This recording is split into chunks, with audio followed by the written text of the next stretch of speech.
This episode of the One Piece podcast is brought to you by Kolektakon, your source for One Piece Mega House merchandise. Check it out at kolektakon.com/onepiece.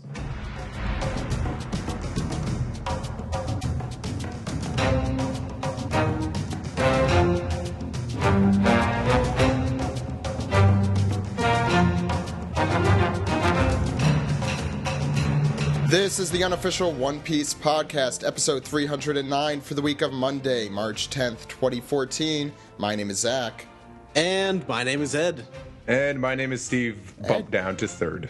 Ed, you're back. Bumped up to second. Yes. Well, that's where I'm always at. Why don't we get right into this show with our special guest today. First, we have the gracious donator-in-chief, I guess I should call you. He's been on the show before during Bertalamendis, you may remember. It's Cody. Hey, Cody. How's it going? I have an official title now, apparently. That title used to belong to Dominic, yeah. Yeah. I've just stolen it from him. If he's listening...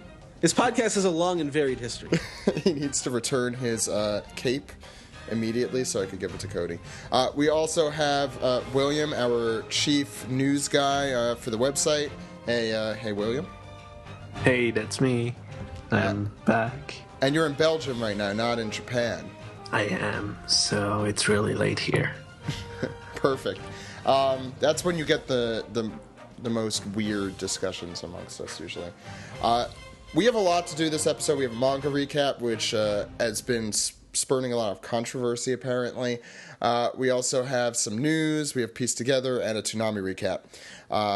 And not only that, we have a lot of news here at the top to announce. First, the Greg Razor was successful. So, woo! Like, almost immediately after our episode came out last week. Thanks in part to Cody and the many others who donated to make that possible. Greg will be heading to Boston on March 20th through the 23rd. He'll be at the premiere. He'll be at our panel. If we get interviews, he'll be at those. Jam Project will be there, so it would be really cool if we have the opportunity to have face-to-face there, but who knows, that might be very difficult. But it's amazing that this has happened. And it was in like 4 days, as you said, right, Steve? Something like that? I think it was in 4. I think. Thank you, Steve. We also want to just remind everyone, Anime Boston is coming up in 2 weekends from now, 2 weekends from now. We have our One Piece podcast Goes to Japan premiere. That's going to be at Anime Boston Friday, March 21st at 4 p.m. is what it's currently scheduled for. That's going to be in panels 302 and 304. We also have a panel going on. Believe it or not, we're not just doing the premiere, we're also doing a panel. Steve will be, of course, emceeing that as usual. It will be Saturday at 5 p.m. in panels 306. That's Saturday, March 22nd. And that convention is just going to be nuts. We're just going to be running around constantly, I have a feeling. Which is a good thing. Right? Yes. I don't know. I might be tired. I'm kind of a little relieved I'm not going to be there. No, Ed. You won't be. That's just what I tell myself. I can't go. Ed is deep in... Final year of law school. The final year of law school. I was trying to think of another word for it, but I think that's it. Sucking vortex. But it's nice to have you back, Ed. It's nice to hear your dulcet tones. It's nice to talk to people again. For real reasons, not law.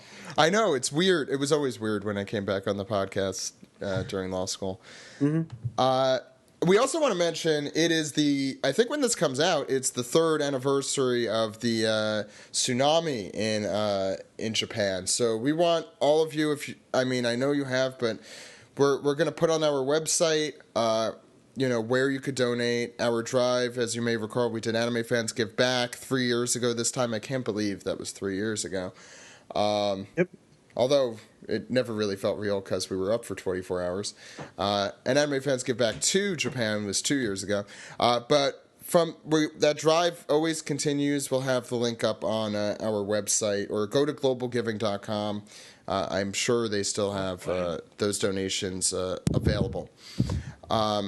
I also want to mention that William has still been putting up website news, and that news has been so popular that it's kind of been killing our server a little bit, but we plan on fixing that within the next week or two. I'm hoping before Animate Boston. We had some like surge of people. I don't know what you did, William. Some secret magic, I assume. It's trade secret, and I am not sorry about it. Okay, you shouldn't be, because it's a good thing. But yeah, check out the latest news from William on OnePiecePodcast.com. But before we start, we have a big announcement, and that is that we are going to have a big guest next week. How big, Zach? I'd say a very, very big guest. I don't know how to a word beyond that. Incredibly big. Very, very big. Titanic almost. Yeah. We are going to have the voice actress for Luffy, Colleen Klinkenbeard, will be on the show next week. Oh, wow, yeah, she's a giant. I forgot. She is. The biggest guest we could have on this show. She is very, very tall. It's not true, but it's very close. And she eats people and grinds their bones. Wow. To make her bread. That's very specific. No, but we're really excited to have Colleen on the show. We had her on. Wow, it's been a long time. At the beginning of 2012, I think January 2012 was the last time we spoke to her. So it's been over 2 years since we've had her on. Mm-hmm. And I'm looking forward to talking maybe a little bit about season 6, her work on season 4 and season 5, and just the profuse amount of yelling she's probably had to do over the last few years. She probably can tone it down a little bit now. Nah, it's Luffy. Really can never. Well, I mean, the last few, I think she gets a respite this season and then goes back to screaming even more. So we'll have her on the show. That'll be next week, March 17th, March 18th, whenever the episode comes out, that Monday or very, very early Tuesday morning. Really excited to have her back. And if you have questions for her, tweet them with Piece the Tweet. But make sure it's clear that they're for Colleen. And we'll take some of those and ask them. And in preparation, actually, I think you guys should go and listen to all 2 of the previous interviews we've done with her. We've only done one. Just the one? In Dallas. Right, just the one in Dallas. Yeah. If you go back and listen to that, you can hear us in a conference room at the Funimation headquarters. That was an interesting trip. It was a lot of fun. The trip was interesting, but it was a lot. It was a very good interview. Mm-hmm. I remember us loitering outside Gen Fukunaga's office window for about a half an hour. I thought we weren't going to mention that. Memories. I think the statute of limitations has passed on that. Was that illegal? I guess loitering. We were invitees, licensees. Anyway, sorry to get into that. Why don't we get into the show, though? We have a lot of great stuff to go through. That's better thing to get into.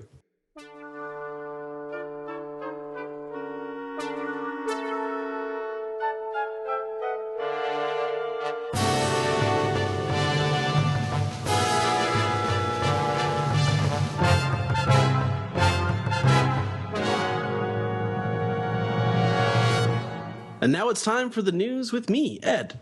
And for our first piece of news this week, we have rumor bait. Zach, do you want to just go get ahead of this? Yeah, I'll first read what Firecrouch, the excerpt Firecrouch wrote. Last week, Madman Entertainment mentioned that they plan to release One Piece film Zed with an English dub in July. However, Funimation has not announced any plans for such release.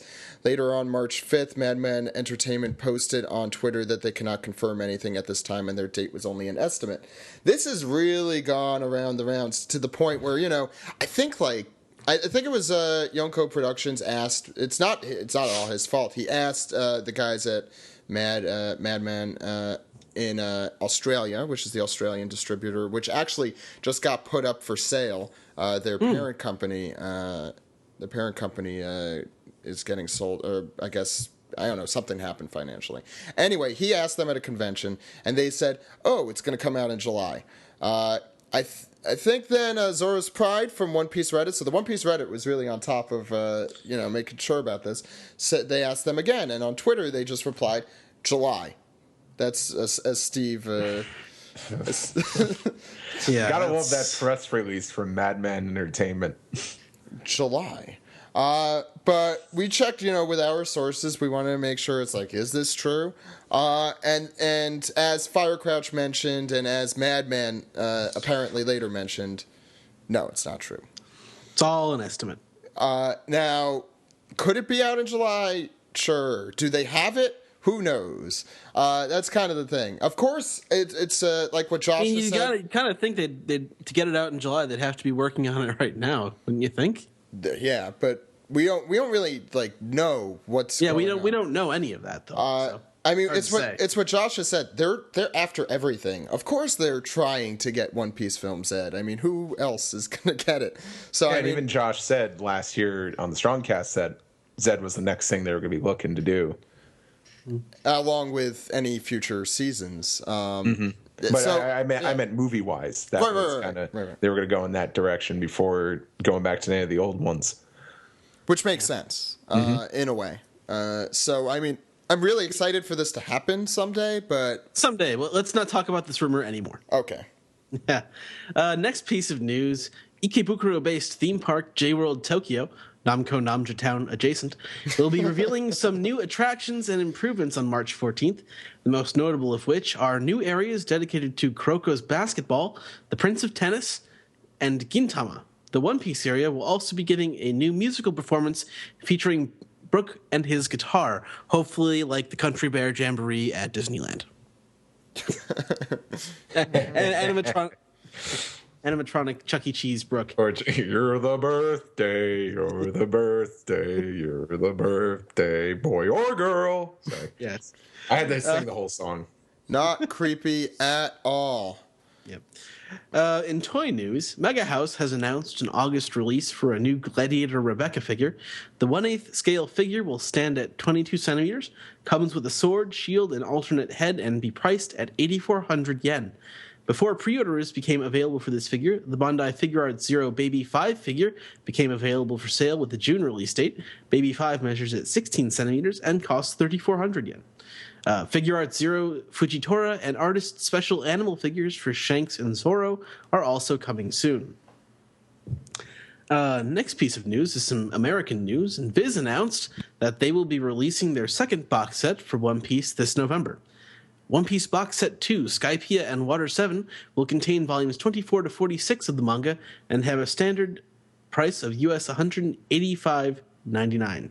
So, just for perspective, these were the volumes that were being released in the speed up when this podcast began 5 years ago. Oh Jesus, you're right. Yeah. I didn't realize that full circle there. This is what was coming out in the manga when we started recording the show. It's pretty crazy. In Japanese manga news, Shueisha has produced 4 million copies for the first print run of One Piece Volume 73. In Japan, this is the 10th consecutive volume in the series to receive a first print run of 4 million copies or higher. That's pretty incredible. And going back to, I guess that was the time skip. Yeah, around there, I believe. Yeah, I think so. Yeah, it's New World. I was just looking over at my shelf there. Yeah. And next piece of news. For the week of February 24th to March 2nd, One Piece was the 6th highest rated animated program on Japanese television, scoring an average household rating of 7.4. And that is it for Firecrouch's news this week. Is there anything else anyone wants to add? William, is there news straight from OnePiecePodcast.com? There is the news that Adele wrote about the, what was it? I'm not sure if it's like real life scaled model of the Thousand Sunny that can be seen in the Nagasaki Park Heston bus has had its 1 millionth visitor. And apparently it's a boat you can ride on, and for 20 minutes actually rides in the how's it called, the bay near the park. Furthermore, there's also some merch related news. For that, I would kindly ask you to refer to the OnePiecePodcast.com article, but among which There's a lot of it. yeah, there's a lot of it. Among which there's the release date for the animal version figure. What was it? Figure arts? I'm not sure. I believe so. Yeah, well, the figure of Luffy and Law coming out soon, and as Ed kindly said, Shanks and Zoro will come later, but no release date as of yet.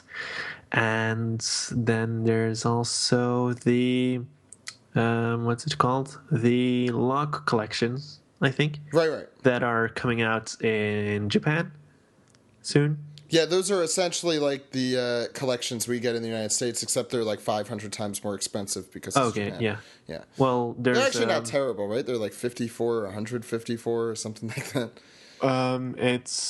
Let's see. There's the first two sets are the Impel Down and Magellan sets, and are priced at 10,000 yen, which is $100. about $100. Yeah. They both have about I think they have 16 and 17 episodes respectively. Then there's the Marineford set and the Ace set, which have 18 and 19 episodes at $139. $139. And then there's lastly the Promise Law Collection, which is pretty pricey at $147 and for 20 episodes. And with all these law collections, you should be up to date up until the start of the post. Yeah, up until the start of the post time skip. Start of post time skip period. So yeah. And I think there's some other news, so definitely go and check the One Piece Podcast Japan, the One Piece Podcast website, and make that site crash, because that's always a good sign. It's both good and bad. Yeah. So yeah, I think that's it for the news, right, Ed? I think that's it, Zach. Let's get into the next segment. Why don't we do it?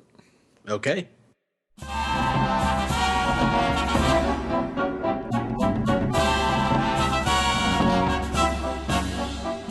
This is the Greg No Gougai segment, and today we are celebrating the fact that we passed our goal. We succeeded in getting Greg to Anime Boston, and to celebrate, we have Greg here with us. Hey, Greg. Hey, I missed this whole party you guys had for me, and I'm happy to be here now though. Yeah. You got I listened to the last podcast, and it was like a Greg fiesta at the start. It was great. There was New Jersey accents. It was everything. It was fantastic. I think that was Steve, right, Steve? With the New Jersey accents. Yeah, and we had the creation of Uncle Vinny, the pessimistic Tontada. So yeah, I'm really excited to be here, and I'm even more excited to be going to Boston, Anime Boston, which is going to be my first anime convention. Can you believe that? I don't believe that, like, in a way. Well, you go to Jump Festa, which I guess is kind of like it, but you haven't been to an American anime convention before. Yeah. I don't know what it's going to be like. I've heard stories. Hopefully, they're very true, so I can see some interesting stuff. But what I'm most excited about is the premiere of One Piece Podcast Goes to Japan, which has just been, in the process of creating it, I really haven't been too deeply involved with it. In terms of general time, I mean, all the way that is Jose. But as far as pre-production and setting up everything, I mean, it was just hours and hours and hours and days and weeks and in some cases months of planning to set it all up. And I am so excited to be involved in that and seeing it all come together along with everyone. Yeah, and I mean, it's incredible the amount of work that you did. You're really underselling it before and during. I think I can't really quite describe how into it you were during. It was your primary and only focus. I was in Terminator mode. You were in Terminator mode. That's what we called it, right? It was incredibly stressful. Hopefully none of that will come across on the camera, thanks to Jose. I mean, Steve said that my jet lag already came off. I hope that's not the case. Well, welcome to One Piece Podcast Comes to Japan. We're excited to be here. I haven't slept in Yay. days. I'm trying to think of what cartoon character you looked like the most, but I can't think of it at the moment. But Either way, Sir. either way, we're very excited. But Droopy doesn't smile. I'd say, I don't know, you kind of look like Snuffleupagus. I guess you're like, hi. Well, you know, even though That's a good. Yeah, I like that. I'm not changing the subject, am I? Oh, and that makes Greg Big Bird. So just put a chopper hat. Totally. Yeah. Hey everyone, welcome to OPP Japan. Hi, Greg. You know what I was going for though? I was going for the love child of Troy McClure and William Shatner, and I think that came across. I think I did. I think you did do a very good job at that. Welcome to the One Piece Podcast, and I'm here today to talk to you about exciting things. Really, I just seriously for a moment, I want to thank everyone who contributed to this. No favorites, anything like that. But I mean, Cody, might as well be Kobe, right? Sorry, Cody. Man, I am floored again by such a generous donation, and that's not to overstate anyone. I really do want to personally thank everyone who contributed to this, And we will be. Yeah. Yeah. Just amazing that you guys have once again stood up and made a pipe dream possible. So I'm going to be there. I'm going to hopefully be bringing some cool stuff with me. And I should probably not even hopefully. I will be bringing some very cool stuff with me. That's a promise. And stuff that I can pretty much guarantee you'll only be able to get there. So do look forward to that. Especially any fans who contributed. You'll be able to see some of the fruits of your labor. But yeah, really excited and got to get packing. Yeah. I mean, you've also been busy. I mean, I don't know how much. You can't really say too much. I mean, hopefully we could have you on for a longer segment in the future. But you've been in kind of a whirlwind lately. Yeah, no, I can talk about it now. Most of it's gone public. Recently, the One Piece quiz book that came out. I think you guys talked about that a little bit. Your face is plastered all over that. Face is plastered all over it, which is super embarrassing. But I am excited to be a part of that. Honored to be a part of that. Yeah, and then this month, wow.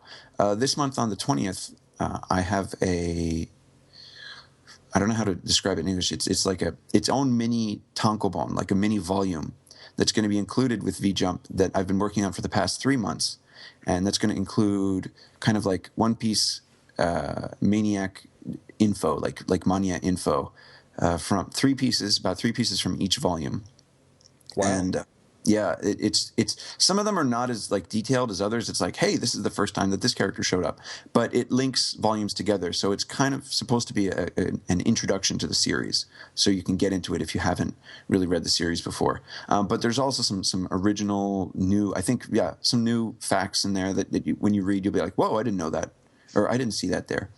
But that was a labor of love. I mean, the quiz book I only came in on the end. Really, that was only like a week or 2 weeks worth of work. But the mini volume, I really put a lot of effort into since last year actually, and I'm really looking forward to seeing what that's going to be. And man, this is so cool. Even Oda is going to have an original exclusive comment in there. Wow. And I don't know if it's going to be for me or regarding One Piece in general. I don't know, but to be able to have an exclusive comment from him. In something that I did is so cool. So that'll be on sale March 20th. So now, is that when you fly out? Yes, that's when I fly out. So you're going to have to just grab like 10 issues of V-Jump and then head out? If I can grab them, yeah, I definitely will. Yeah, that's incredible. And I guess that's all you've been up to. I mean, that's not that much, right? Yeah, there's other stuff, but yeah. But I'm translating a documentary for the country Bhutan. How crazy is that? Now, would you suggest people visit it or not visit it? Well, as the happiest country in the world, with a population of 720,000 people, yes, I can say you probably should. Yeah. Well, next time I'm in the Himalayas, I'll definitely consider it. OPP Himalayas. That's gonna happen. That's the sequel right there. But we're really excited that we'll be able to premiere OPP Japan with you, Greg. You'll be at our panel on Saturday at 5 p.m. as well. The premiere is going to be Friday at 4 p.m. in panels 302 and 304. Hopefully that won't be changing from now until then, but that's the plan. And you'll get to go around an anime convention and see what that's all like. I assume with the hat. No hat. No hat? No hat, no hat. For the love of God, no hat. Let it be the one place where I don't have the hat. I think you always have to wear it. You kind of stuck yourself with it. I think you have to. I don't think this is something that could be discussed here. It's It's a We'll curse. It's a blessing and a curse. at least here, no one's gonna like stop you because they know who you are, and they're gonna be like, "Oh yeah, One Piece, woo!" They might be like that. Greg's gonna get really cautious for a second, like, "Oh, they found me." When it's like, "Yeah, One Piece, I read that too."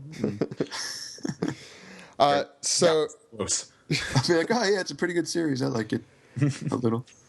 One more time, just want to thank everyone out there for donating, and Thank you guys. thank you, Greg, so much for being available and making the trip out here. Well, it's something I wanted to do, and I felt bad bringing it up because it just seemed like such an impossible thing. But once again, Zach, you guys amazed me. You did it, In and like half the time. Man, unbelievable. Yeah. Okay, so let's go into the next segment. Ready? Let's do it.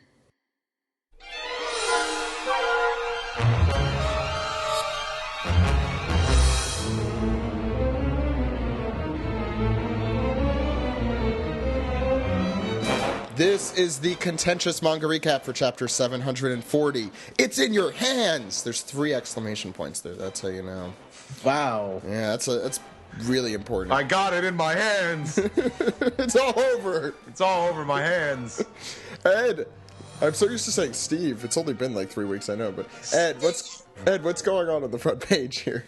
So we have a request. Chopper doing a Hawaiian hula dance with a couscous and an ai by Osamu Fujita. And there is what appears to be some kind of rodent and a monkey wearing some kind of chopper hats with hula stuff, and he's got his medical bag and he's shaking his hips, moving his arms.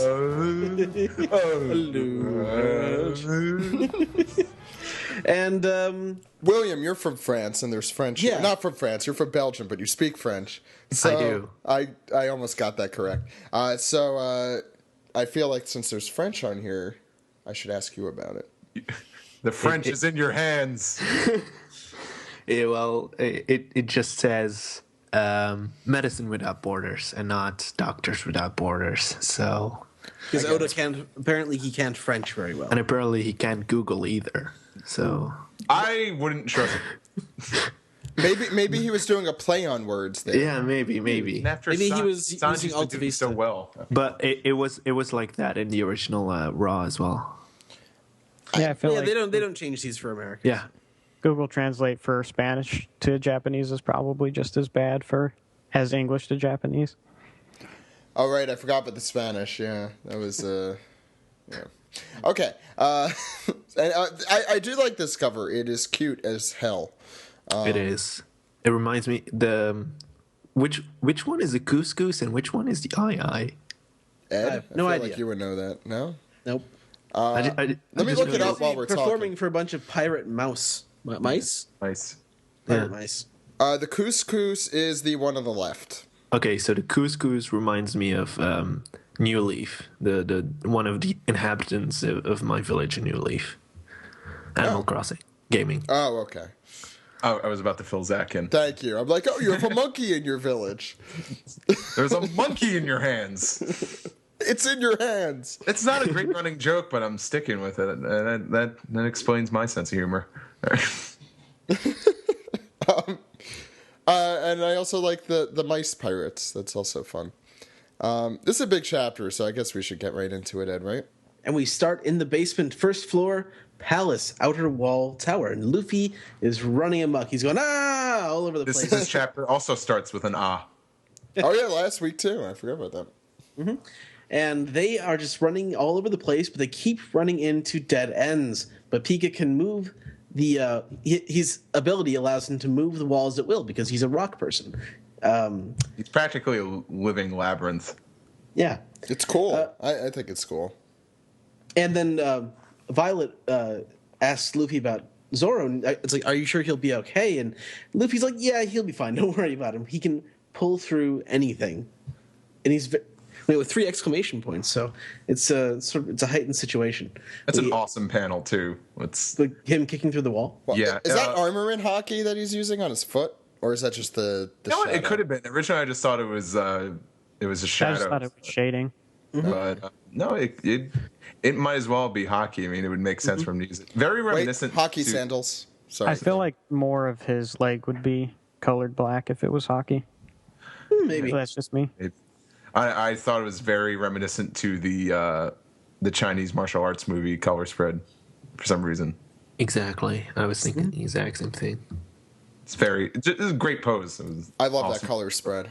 If it wasn't clear by me ranking it number 1 on my color spreads, then yeah. Ed, sorry. Yes. Yeah. So back on the same floor still, we change location to see Zoro fighting Pika, and he slices him, and Pika sort of raises up in the background without really saying anything. They give him a couple of ellipses. He's just rising out of the rubble with his big spiky helmet, and Zoro's like, "No, this isn't going anywhere. I can't even attack a guy like this." And Zoro's getting a little frustrated he says it with a huff, and Thank you, Jason. yes, I'll huff and I'll puff and I'll not know what to do next. that's pretty There's much what also Zoro's situation. There's also a exclamation point. Yep. How did you miss that? Well, it's not like the traditional exclamation points I see. Where it's like a sound effect. Yeah, like it's the sound effect. Cody. All right, so to begin with, we get one of these nice maps that Oda has drawn for us. And so we can see Doflamingo, Law, and King Riku are on the top floor. Is this our under first them, time seeing Doflamingo Chiba-fied? maybe. I Maybe. don't think so. I feel like In it's the manga, at least. Well, yeah. Go ahead, sorry. Anyway, so on the floor under that, there's the soldier and some of the Tontadas, and then under them is Luffy, Violet, and Zoro, who we were just looking at a moment ago. now you guys have no excuse for forgetting the Tontada's names again. You forget them every week. It's I Cub and didn't even- Cub, well- Cub and Rampo. I don't wait, remember wait. Rampo's name beforehand. What's the name again? Cub and Rampo. No, I got it. I'm just... Ah. I only to be remember honest- Leo. I mean... I never really paid attention to their names, so Oh, and what? And the one that got caught, that they were all like, "No, it's me." I forgot the name already. That's terrible. Flapper. Flapper. It's me, Flapper. Not Flapper. No, not Flapper. Sorry. Go ahead, Corey. the toy soldier now, and he runs into someone that he says is from the Pika army, Gladius, but I think we all know who this really is, so I'm going to call him by his real name, Sabo. So, If that's a joke, that's a great joke. No, Mr. Cravat. Wait, no. I mean, you can see when he says the Pika army, it's definitely a spade there. I mean, it's all falling into place. Wait, why is the spade? Whatever. I don't get it. You're gonna get because we thought this was Sabo originally when he Yeah, had the but, top also, hat. but then again, this was debunked when we saw the flashback, and Gladius looked exactly the same. I know. I think he's joking. It is Oh. a joke. I'm sorry. Sarcasm. Humor is not my specialty. Go ahead. Sorry. All right, so the Tontadas, what is it? Cub and Rampo? Is that their names? That's right. That is right. That's right. Like, they're wanting to fight him, but the toy soldier's trying to stop them, saying that they can't win by doing that. And so the Tontadas charge at him, and with a bump, his arms seem to expand. With a double bump. He put the bump in the bump to bump to bump. Bank. And he immediately grabs them, and then his arms keep expanding. They're like twice the size of his body. And the soldier screams their names with a double exclamation point. I feel like that's out of DBZ. Is that just me? I can't remember. No, it's kind of like out of Frankie when Frankie's forearms used to blow up. Oh, that's probably what I'm thinking. Yeah, no. Soldier is gonna turn Super Saiyan in the next chapter. William. Yeah. And on the next page, we see the effect of those highly inflatable arms of Gladius. And with a huge bow reminiscing of the old Batman series, Cub and Rampo are apparently heavily How the hell did they survive that? They're heavily not dead. well, not that. No, nobody dies. It's a really cool panel, though. I love It that is. top panel. That's a really cool looking panel. It's really cool. Except they're alive, probably. I mean, for all intents and purposes. And while Gladius is still recovering from the explosion, he almost killed Cub and Rampo with. Soldier just runs away, and Gladius sees that, but apparently a toy's speed is nothing to him. Well, it is a toy. Yeah. Unfortunately for Toy Soldier, Gladius explains that he is a rupture man with the powers of the pop fruit, and he can cause his own body to inflate, burst, and, well, as he shows on Toy Soldier, make any object he touches, well, pop and vanish without a You know, is it wrong that I thought when the first time I read that, it was like, pop fruit. Don't call it that. pop. Pop. What I was thinking was the nerdy joke that his kryptonite must be the pop filter. Wow. Thank you. Thank you. I went Arrested Development. I wasn't. I didn't see that one coming. 7 people got that. Also, this is like the first time I thought Kiros's eyes as the toy soldier never moved because he's a toy, but in the top left, his eyes move backwards. I don't know if that's ever happened in the manga before. That's a good. Yeah, I don't. I think we've seen it. Have we seen it move? I don't know, because I drew Toy Soldier recently, and kind of was saying like, wait, do his eye and like do his pupils ever move? I thought not because he's a toy. So Apparently they do. Well, on the next couple pages that we'll get to later, he's looking at Luffy, so... I also think when you have like this is like a Nutcracker toy. I think some have eyes that move. They're usually just painted on. yeah, that's why I was. All right, I'm wrong, but this is also a really cool scene and very emotional scene that I somehow interrupted. So go ahead. But we haven't finished it yet. Yeah, so go ahead, William. Sorry. And while Gladius holds Toy Soldier in his hands, his head his head does not explode, but it should inflates explode. should explode because it's freaking huge, humongous. And meanwhile, Toy Soldier, he's obviously suffering, and he's remembering his duty he had sworn to uphold, and he begs for Gladius to let him go. However, Gladius says he will now disintegrate into nothingness.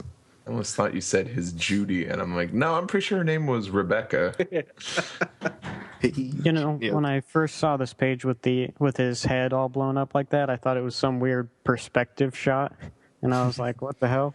I was like, oh, they're going to kill off the toy soldier, because for some reason I always think people are going to die, even though they never do. Look at his head in the next page, though. It's great. No, yeah, Steve, go ahead. And boom, jet stamp out of nowhere. What a maneuver! Shucky ducky, quack quack. Gladius gets hit right in the gut, releasing his grip on Toy Soldier, whose head is huge. I imagine it flies off like a balloon going... Looks awesome though, because not to just overwhelm the page with too much black. Toy Soldier's head's kind of crosshatched, and it looks great. Get another close-up shot on the impact on Gladius as he just tumbles over and over again into the distance, and he was like, "Who was that?" And of course, we all know who it is. And whoa, as I think the Toy Soldier really did kind of just fly through the air like a deflated balloon. And much like how he would grab his very own straw hats, Luffy grabs the Toy Soldier, catching him. He's like, "Hey, what happened to Frankie?" It's a funny looking panel because he's holding the Toy Soldier upside down, not even having the decency to turn him right side up. But then again, there's no blood in that toy, so it's not like it's rushing to his head. But Toy Soldier says, "We don't have time for chit chat right now." And Gladius, who's... I thought that was Violet who was saying that. Oh, yeah. It's Violet. Come on, Steve. Yeah. Oh, my God. Fire me. Okay. No, I'm sorry. And Gladius is Straw Hat Luffy and Violet. How dare you? And Good impression. yeah. I am angry. I am so sore.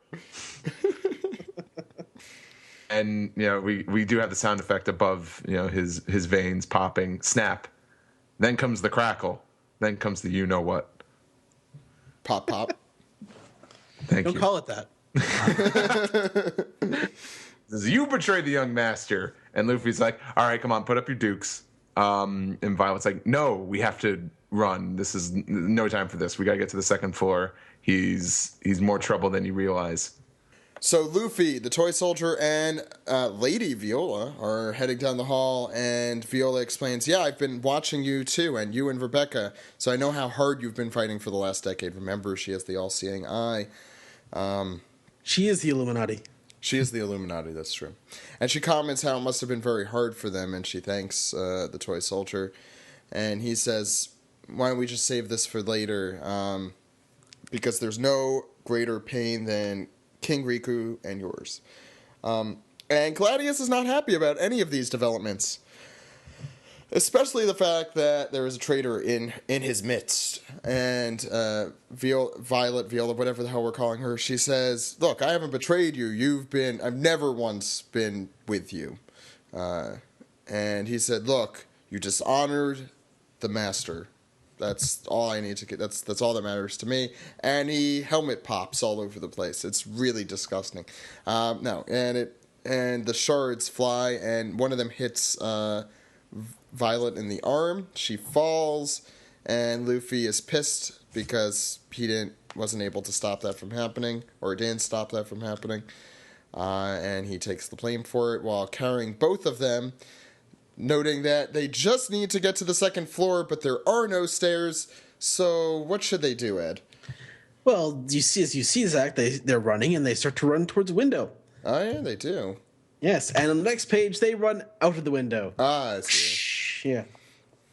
And Viola's like, where are you going? And Luffy's like, "That room up there?" So he catches his foot on the window above the window where he jumped out of, and zoomed himself like a rubber band back up into that room. And Gladius is all like, "Huh?" And where'd they go? With his hair all out like Super Saiyan 2 go. 3 or 2. And this, what it's like to go further beyond. And then 12 minutes of that. And Gladius is all confused, and there is Don Quixote do Flamingo, the man himself.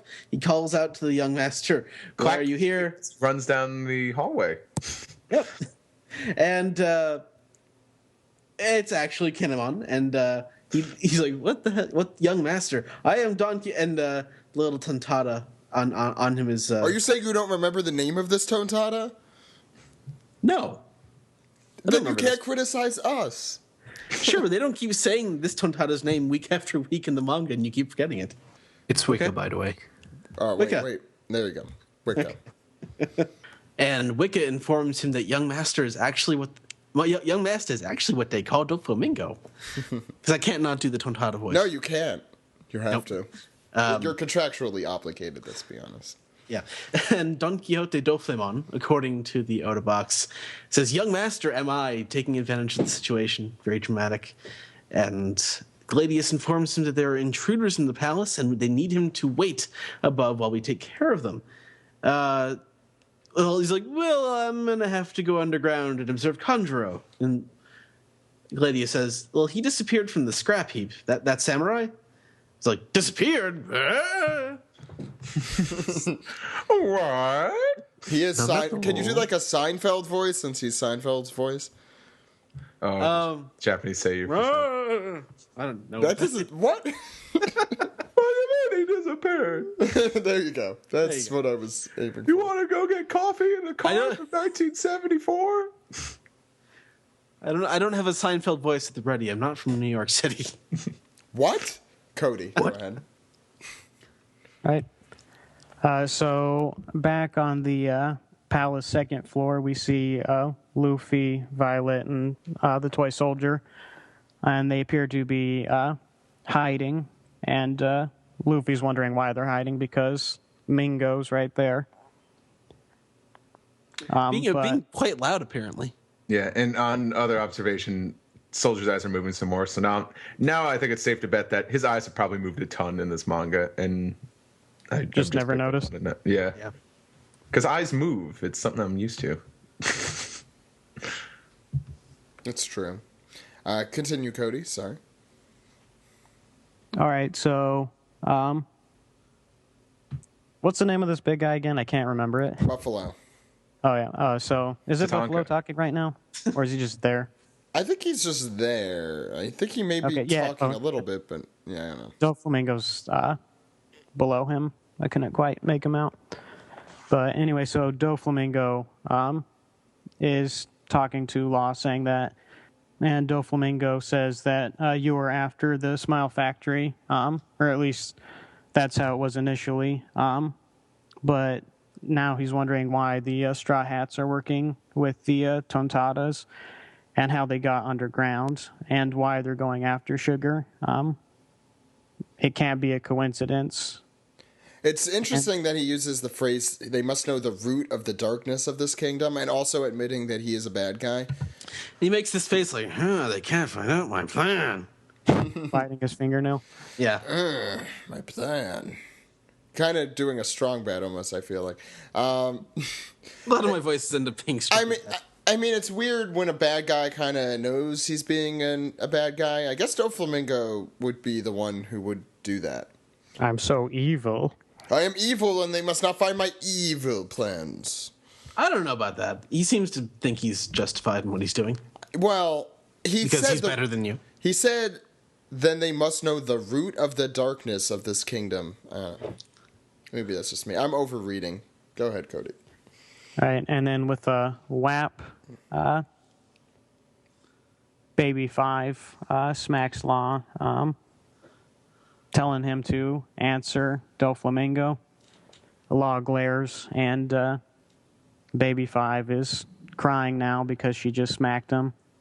And Buffalo says that if she's going to cry, then why smack him in the first place? And then Law says that he already told him that there's no alliance anymore, and he doesn't understand anything Doflamingo's saying. Doflamingo retorts that if they had Violet here for interrogation, they'd get the truth in a jiffy. But then he wonders if it's King Riku's doing, since the Tontadas did serve him at one point in time. This is the first time we've seen Law conscious, I think, since the whole... Getting shot in the face? Getting shot in the everywhere, which was a little while ago. And he's doing just fine. What a trooper. Without bandages. No bandages. Yeah, that's a little weird. Who knew? Well, of course they didn't give him bandages. Why would Doflamingo, here, have some bandages? We got to clean you up. On the next page, we have the three, Violet, Luffy, and the soldier. Do we have, like, a name for this crew yet? The three of them? They've only been together since earlier this chapter. Exactly. So we should probably come up with a name for them. It won't compare to the Three Stooges. No, it won't. The three amigos. That works. Oh my God! Just call them the Lone Rangers. The while you're Lone at it. Rangers are that makes no sense. There's 3 of you. The You're 3 not that Rangers, lonely. Tonto, and the horse. I don't remember the name of the horse. The 3 of them. Nobody remembers the name of the horse. The 3 lone amigo pirate Tonto people are staring through the window. Not the Amigo Pirates. The amigo pirates. God, I just can't get this one panel finished. Are noticing that that King Riku is in the palace, and both Thunder Soldier / Kyros and Viola Lady Violet / Viola. So it's very confusing. Everyone has like 4 names. Notice that he's in there, and Kyros thinks after 10 years he's still well, and you see a silhouetted flashback of King Riku inviting Kyros somewhere, and thinking that, and he thinks as he peers through the window, I am gonna see him rescued. I'm gonna rescue him. And meanwhile, he thinks to himself, what's taking Leo's team so long? It should have been that the moment that all the toys turn back into humans, that's when I'm going to go up and stop Doflamingo, overthrow Doflamingo. And Luffy's just like, come on, when can I beat this asshole up? Come on, just want to beat him up. And Viola's like, wait for it. Wait for it. Thunder Soldier is like, thinks that, Cub's sacrifice cannot be in vain. And that other guy. Yeah, I don't know why he doesn't mention, the other guy. Rambo. Rambo. Yes. He thinks, Leo, Uso Land, it's in your hands now. And we head to the House of Toys and the King's Plateau. And we have Vice Admiral Exposition. Why can't I remember his real name? Bastille. I like his fake name better. Too many names. There's a lot of names in this chapter. Greg's going to kill me for that one. He has his own following, Bastille. He's a famous vice admiral among the One Piece community. I should know that. Is he? Apparently in Japan. Is that true, William? I don't have any One Piece friends in Japan. Okay. I feel like he's only been in Shocking. like 4 panels. Well, there are people who have been in 4 panels that are very popular. That's true. Yeah. Anyway, they're trying to arrest Frankie, and Frankie's like, I've made up my mind, and I will raise hell here for no good reason. That was a Futurama reference, I'm sorry. I was about to say, I'm like, he did have a good reason. But he says, I'm going to raise hell here for no good reason, so just prepare yourself. And he says, if I... Well, he thinks. So he thinks. And they're like, what? And he says, if I flee to the... And he thinks to himself, if I flee to the underground, then I'm going to wreak havoc there. And he thinks to himself, Operation SOP, that's up to you, Usoland. And we see Frankie fighting them off there. And It's in your hands, he says. he's getting a little injured. I mean, he's up against, some pretty big people. So I guess do you think he beat, what the hell's his face, Senor Pink? But yeah, what happened to Yeah, Senor like what the Pink? hell happened to Senor Pink? Or maybe Senor Pink and Mach Weiss probably realized, like, oh, we don't really have to get involved because the Marines will take care of him. Possible.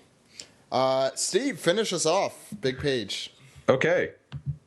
So then we cut back to the port, and we get some murmurings from all the flunkies and the pirate slave, and they're like, "Oh, what the heck happened?" I'm like, "Oh yeah, some intruders got in, but they were no match for Mr. Treble. Poor saps, they're probably dead by now." Have you lived in the One Piece world? Go on. and then we get introduced to a new character. It's Raggedy Ann. Yay. She New was character. careless, but unfortunately, this new character is not a new character. Raggedy Ann is Raggedy Robin. As we get a flashback panel to her attempting to help the Tontada stop Sugar by grabbing her, sprouting limbs, and trying to hold her down. Didn't we address this theory on Piece Together last week? Like, We did. Well, we can did. she just be restrained? We didn't think Robin would be turned into a toy, but we thought if she did this, she would be turned into a toy. And that's exactly what happens because Plus, now we know it's only the hands that can. It's not the entire body. It's only the hands that has Well, to. the whole thing is though, it's Robin grabbing her. It's not like Yeah. Sugar's doing any touching. So, but then she does a bad touch, and then she turns Robin into a Daggerits. But I've been turned into a toy. If I can add something real quick, if you look on the previous page, Frankie says that it's all in Usoland's hands, and he doesn't mention anything about Robin. Right. So I think he forgot about Robin because of this. Well, we know for a fact that they've forgotten about her because once you get turned into a toy, that's it. And we also have the parallel. Thunder Soldier thinks the same thing. Doesn't really think about Robin. I mean, I guess he'd be a little bit less likely to mention. Well, the thing is, though, when Luffy addressed him as Frankie's group, so there was no specific. Robin. I mean, Robin hasn't been mentioned. We don't know when in the chapter this change happened. But we I can only assume it happened previously. It happened at some point during this chapter. This change happened. Zach, I feel like you're getting into a debate, like debating when a DBZ movie happened. We're talking. We're skipping. We're delaying talking about the important part of this chapter. Go ahead, Yes. Steve. To be not to be unfair to the rest of the chapter, but this is the part that matters. Yes. So Robin says, it's like I know for a fact everyone's forgotten about me. She's like, oh, but where's Usopp though? She's like, hang in there. It's in your hands now. Everyone's saying that this chapter. Hopefully it pays off, right? She's like, turn me back into a human. And then we cut to Treble and Sugar standing tall above the defeated Tontada as he just laughs and he thought, like, how many times are they going to keep trying to take me down? And Sugar's like, they were trying to get me to eat this. It must be poison. Smells terrible. And Leo, who's just a bloody mess, he's like, Usoland, this is beyond our power. And then it cuts back to the previous chapter. Curious if Oda redrew this panel, because I know he says he doesn't like to reuse old artwork. He says, have no fear. If anything goes wrong, I'll be there to set things right. That total Usopp maneuver. And we get a panel. Usopp just walking through, the other flunkies. And he's like, move it. It's like, they're like, huh? Where's the fire, buddy? And here it is, the panel that caused quite the stir online. Usopp. Did it? I haven't been paying attention. Apparently, I found this out today, which is good because this is how I've been feeling, and we'll get to that in a second. But Usopp says, "Escape successful. Forgive me, Tontadas." So I know I'll write a book about you, the honest little Tontadas. Now that's a catchy title. It's like, guys survived. Make sure that story's told. This is all Frankie's fault. Why isn't he coming? I can't die over a little white lie about being a hero. As he runs away. And that's the end of the chapter. May I begin? Yes. May I begin on my rant? This is bullshit. Well, let me posit a theory first before the thank rant. you for just completely. Well, I don't want you to go crazy. Well, maybe I should rant first, and Fine, then you should go say crazy. the positive Go thing, because then now they can be like, "Oh, maybe you're right." I find this to be bullshit. I was very angered by this. To put it simply, this is East Blue Usopp. This is not 2-year time skip New World Usopp. But then again, I think a lot of people are saying that Usopp hasn't really been acting, like the brave guy he claims he now is in a while. But I felt like the first thing I thought of was Punk Hazard at the end. When, yeah, sure, it's not like he was standing up to a strong opponent, but when all those guys were talking shit about Luffy, he kind of stood up, bravely amongst all these guys, and he said, like, no, you're wrong. Luffy's a great captain.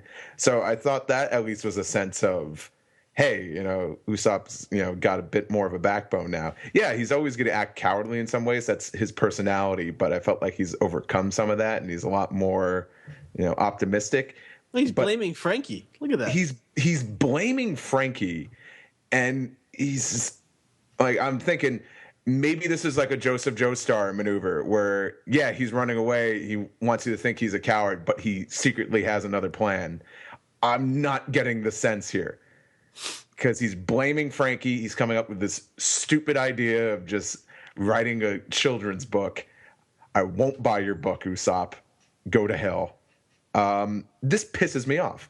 And I don't care if he, defeats Sugar in Treble. I won't say that just yet. Yeah, but to me, this is reminiscent of Sanji and Enies lobby. It's like, dude, this is serious here. And you guys, you talked big. You said you were going to do, what you came here to do, and then now you're doing the complete opposite. Maybe at least Sanji, you could argue, hey, he has his morals. He's not going to hit women. But what the fuck, Usopp? And I will curse. And I'm sorry, guy at AWA that doesn't like us to always curse, but that's how angry I am about this. I think at least in the Arlong arc, when he did this with Chu, it was brilliant. Usopp had just joined the crew. We knew he was a coward. We knew he wasn't a strong fighter. And yeah, he pulled a bitch move. And then he realized it was a bitch mood, and he stood up and fought. He almost got his ass kicked, but he used his tricks to, win the fight. What the hell are you doing here, Usopp?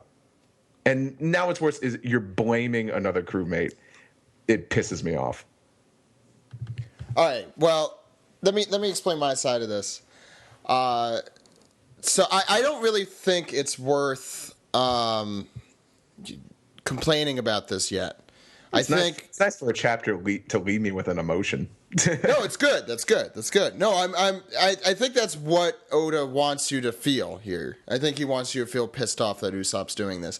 But I think it's clear, and you even said it, Steve, is that this is not the Usopp we knew. Now, this could be proven completely wrong next week, but I'm pretty sure that Robin's transformation has inexorably changed Usopp here. I don't think he's the same. And let me give a few. But he's forgotten all about Robin. Exactly, because he's forgotten all about Robin. You can't. I think I'll just say this: you can't blame him forgetting Robin for him acting like a coward. Well, because the thing is, when this devil fruit takes hold, it completely changes the character development of these of every single character it's affected thus far. I mean, let me give you a few examples. Oh, sorry, William, if you wanted. Yeah, I was actually going to say the exact same thing as you. Like Robin, every memory of Robin disappearing has I think a lot to do with it, because exactly if Enies Lobby, maybe Enies Lobby was like a turning point for Usopp. It was a turning point, yeah. Remember that one time we went to Enies Lobby for no reason? Yeah, I mean, for all we know, since Robin doesn't exist in his mind, in his world, because of the devil fruit, for all we know, he doesn't even have any recollection of Enies Lobby, or at least not the same way as I guess he did Robin before. would, yeah. So the turning points that maybe made Usopp from being a coward into someone who actually stands up for a lot of against a lot of enemies, and everything that made him what he was before the transformation of Robin. Maybe it all got turned or reset, So we don't know that. I think the evidence that supports that is there's a few things. First, it's a little weird. Yes, Thunder Soldier calling Usopp Usoland makes sense, but Frankie calls Usopp Usoland, which is a little weird, and Robin calls Usopp Usopp, which makes me think that whatever's in their memories, maybe they remember Usopp lying more about it, or I don't know. But I think that's an interesting contrast to notice. The only thing that kind of holds me back from it at the same time, to play devil's advocate, is that we do have a quick flashback of Usopp saying, I'm going to set things right. But I don't think that negates it, because he could have still been acting like Usopp of East Blue, as Steve called it. But this being still the effect of Robin, he would talk a big game either way. He just may not play that big game depending on the outcome. Okay. You done? Yeah, go ahead. All right. Here's why I think you guys are wrong. I think, Robin Robin being wiped from your memory would definitely take a lot of context out of Enies Lobby. That doesn't mean Enies Lobby didn't happen at all, because in order, But if not for Robin, why did it happen? True, but is that also going to mean that they're going to forget that they fought the world government? Is he going to forget that he shot Spondum from on top of the Tower of Law? I think just because you forget one character does not mean you're going to forget an entire story arc. Because then, but you kind of have to think of the way memory works. It's like, I'm sorry, I've been reading a lot about this kind of thing, but it kind of works like passageways in the brain between different events, and that's how you retrieve certain memories. So, at least for the human brain, if you're trying to retrieve one event and you can't remember one in the middle, you might not be able to remember the whole thing.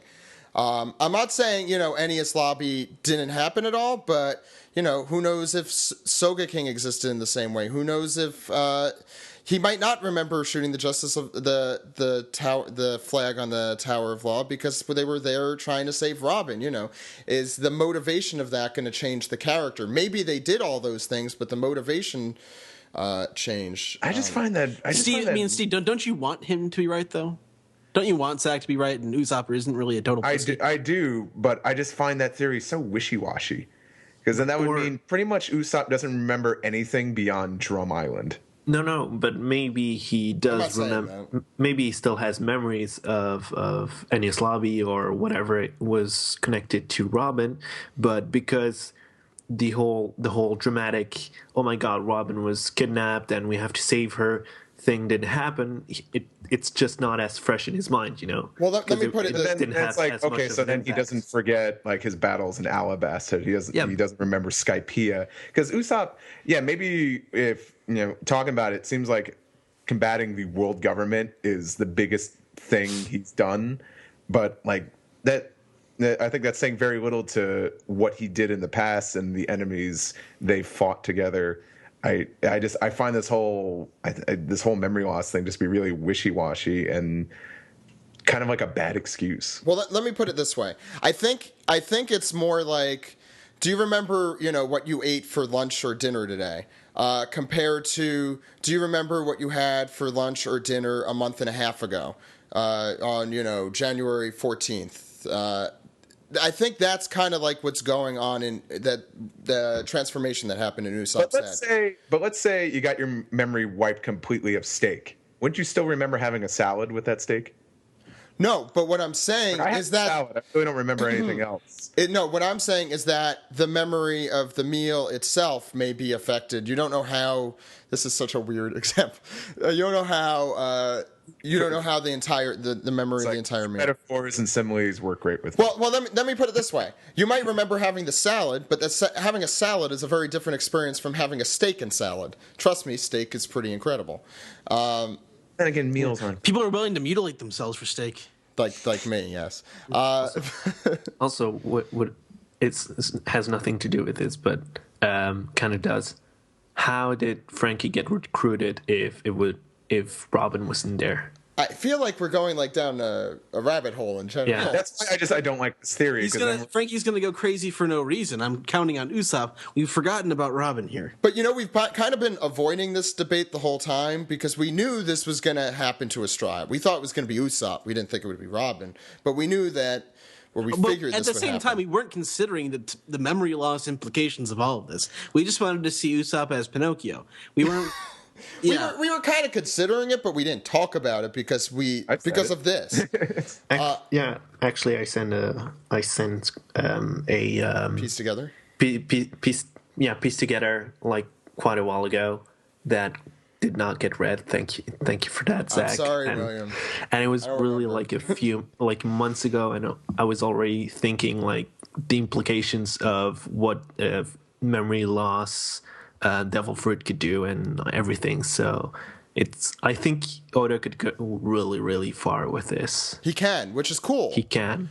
And it's really cool because you can see like what if those bad episodes you had in 90s TV series where one of the people's always like, oh God, I wish I was never born. So we can like kind of see what would have happened if Robin had never joined the crew. And think about you know? the implications on the world because Robin has had. I mean, like you could take this to a huge level. Yeah, if you think that's about what it. I also sent I'm an sorry. email. Like, I'm sorry, that's my fault. I know it's okay, but yeah, it could have really big consequences, but it could also be a really good time to go into what if what if Robin had never joined the crew like she did, or anything.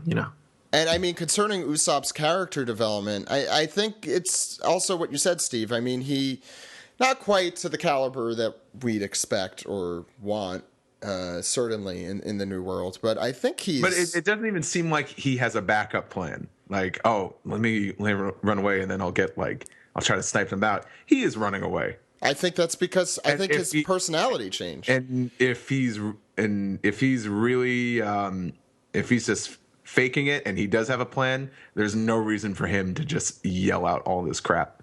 It's other than the fact to just throw off the reader. Well, I mean, going into your theory, Steve, the only thing that would make me think that he did have a plan is the fact that he says "move it" in the second to last panel, which is a little weird or odd considering all the other circumstances that happen on this last page. That he's he's trying to bring along the rest of the soldiers. But then again, he never actually uses the words "I'm getting out of here. Screw all this." I think some of us are just getting that idea. No, I still look. I think that's what he's doing, but I think he's doing it as a consequence as to what happened. Yeah, he's not thinking about the crew at all this whole time. No, he's thinking about the Tontadas, and he considers Frankie, but he blames Frankie for stuff. So he's not really thinking about what his actions effect they have on the crew at all. There was actually one thing that I forgot to mention. Sorry, I know I'm being verbose. Last week, Steve, remember at the end, Usopp was talking to Leo, and he's like, "Look, I have to escape," and then he corrects himself and he says, "We have to escape." And remember we talked a little bit about that at the end of the manga recap? I think this shows that there has to have been a change in the personality, because not only does he run away, not only does he say, "Screw Frankie," but he leaves Leo laying on the ground. But Robin bleeding. didn't get turned into a toy yet. That's what I'm saying. That's exactly the point. I think that's why his decision making has changed, because I think Oda purposely highlighted that to show that, oh, look, Usopp is being selfish as shit now. He's being a complete asshole. Of course I'm mad about that, and of course I don't want this to happen. But because of what happened to Robin, I think this is the result. And he's gone from being a much more selfless person, saying, no, it's not about me, it's about me and you, Leo, it's about us, and Robin and whatever. But now I just don't like that theory, only because then it's like, oh, so none of the other Straw Hats are brave at all.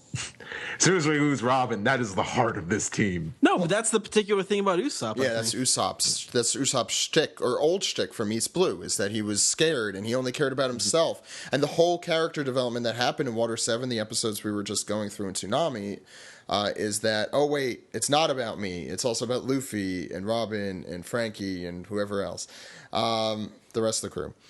I think that was, I guess it was revolved around Robin in an important way. She was the steak to his salad. That's a good full circle reference. But I still am not a fan of this theory. Right. I mean, it's probably what's going to happen. And honestly, we should be thankful for that, because then it means Usopp's not a total bitch.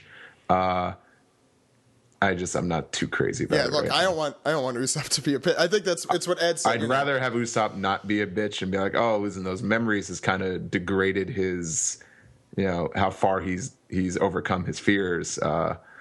It just kind of comes off as a little silly to me. Well, like, what would I be like, Steve, if you were I never met you on this podcast? You could think about it like that.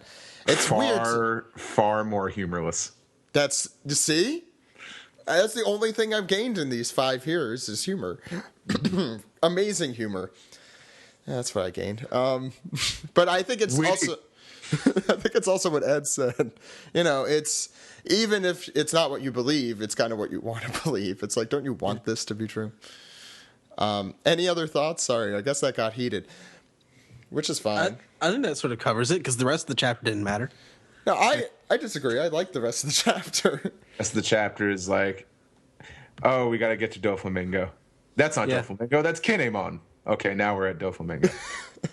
And Luffy gets to fly out of a window and do fun things. Not to sell the rest of the chapter short, but us recapping all that stuff is pretty much the essence of what happened. Yeah. I don't think there's any deep meaning behind Gladius almost making Toy Soldier's head explode, or I don't know. It's just an obstacle. Yeah, or maybe there's some other deeper metaphor there that's over my head. And I'd like to say, talk about the cover page again if you want. I think we should.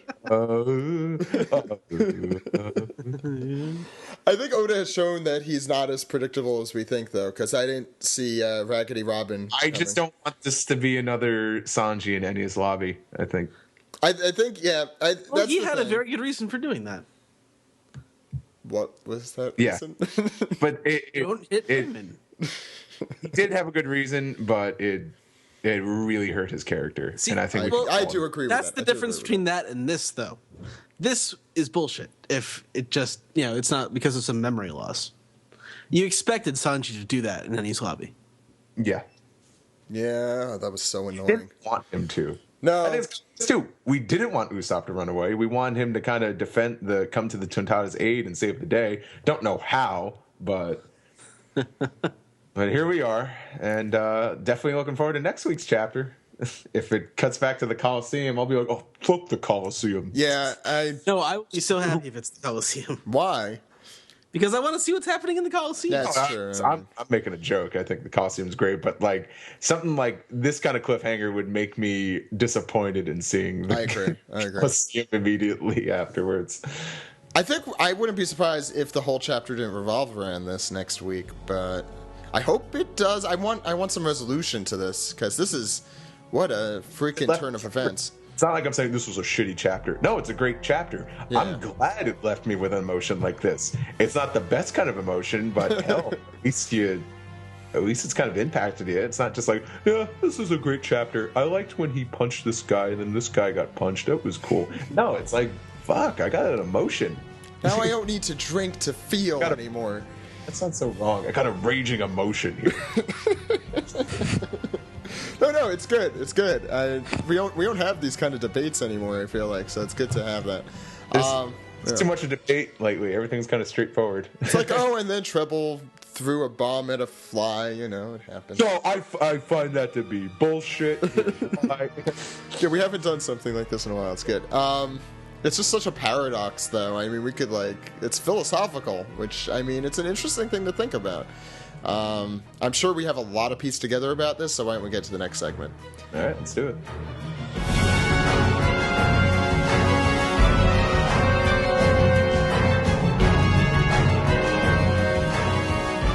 This episode of the Unofficial One Piece Podcast is brought to you by Kolektakon. Find One Piece, Mega House merchandise, PVZ figures, toys, and collectibles, all at Kolektakon.com/One Piece. Ed, we haven't had you on in a while, so I thought we'd ask you which of the figures on Kolektakon would you be buying? Would you buy? Well, or will you buy? I clicked on Kolektakon.com/category/One Piece, and I was browsing through there, and they have this excellent model, a portrait of Pirates One Piece Neo DX Dracula Mihawk. Looks really badass, with him sort of posing, arms folded across his chest with his sword on his back, and it looks really cool. It's sold out. I didn't even see that. That's too bad. Something you could have bought on Kolektakon. In that case, I would have to go for the Neo DX Don Quixote do Flamingo. Always a good choice. Mm-hmm. I noticed they have Rebecca. I think that's new. I don't remember seeing that last week. Well, the one I wouldn't get is Perona. Sorry. Always good to know. And that's in stock. I'm leaving it for the Perona fans because I know they're out there. Yeah. So Perona fans, get that Perona at Kolektakon.com. Prove that you exist. Prove that you exist and buy it. Let's get into the next segment. All right.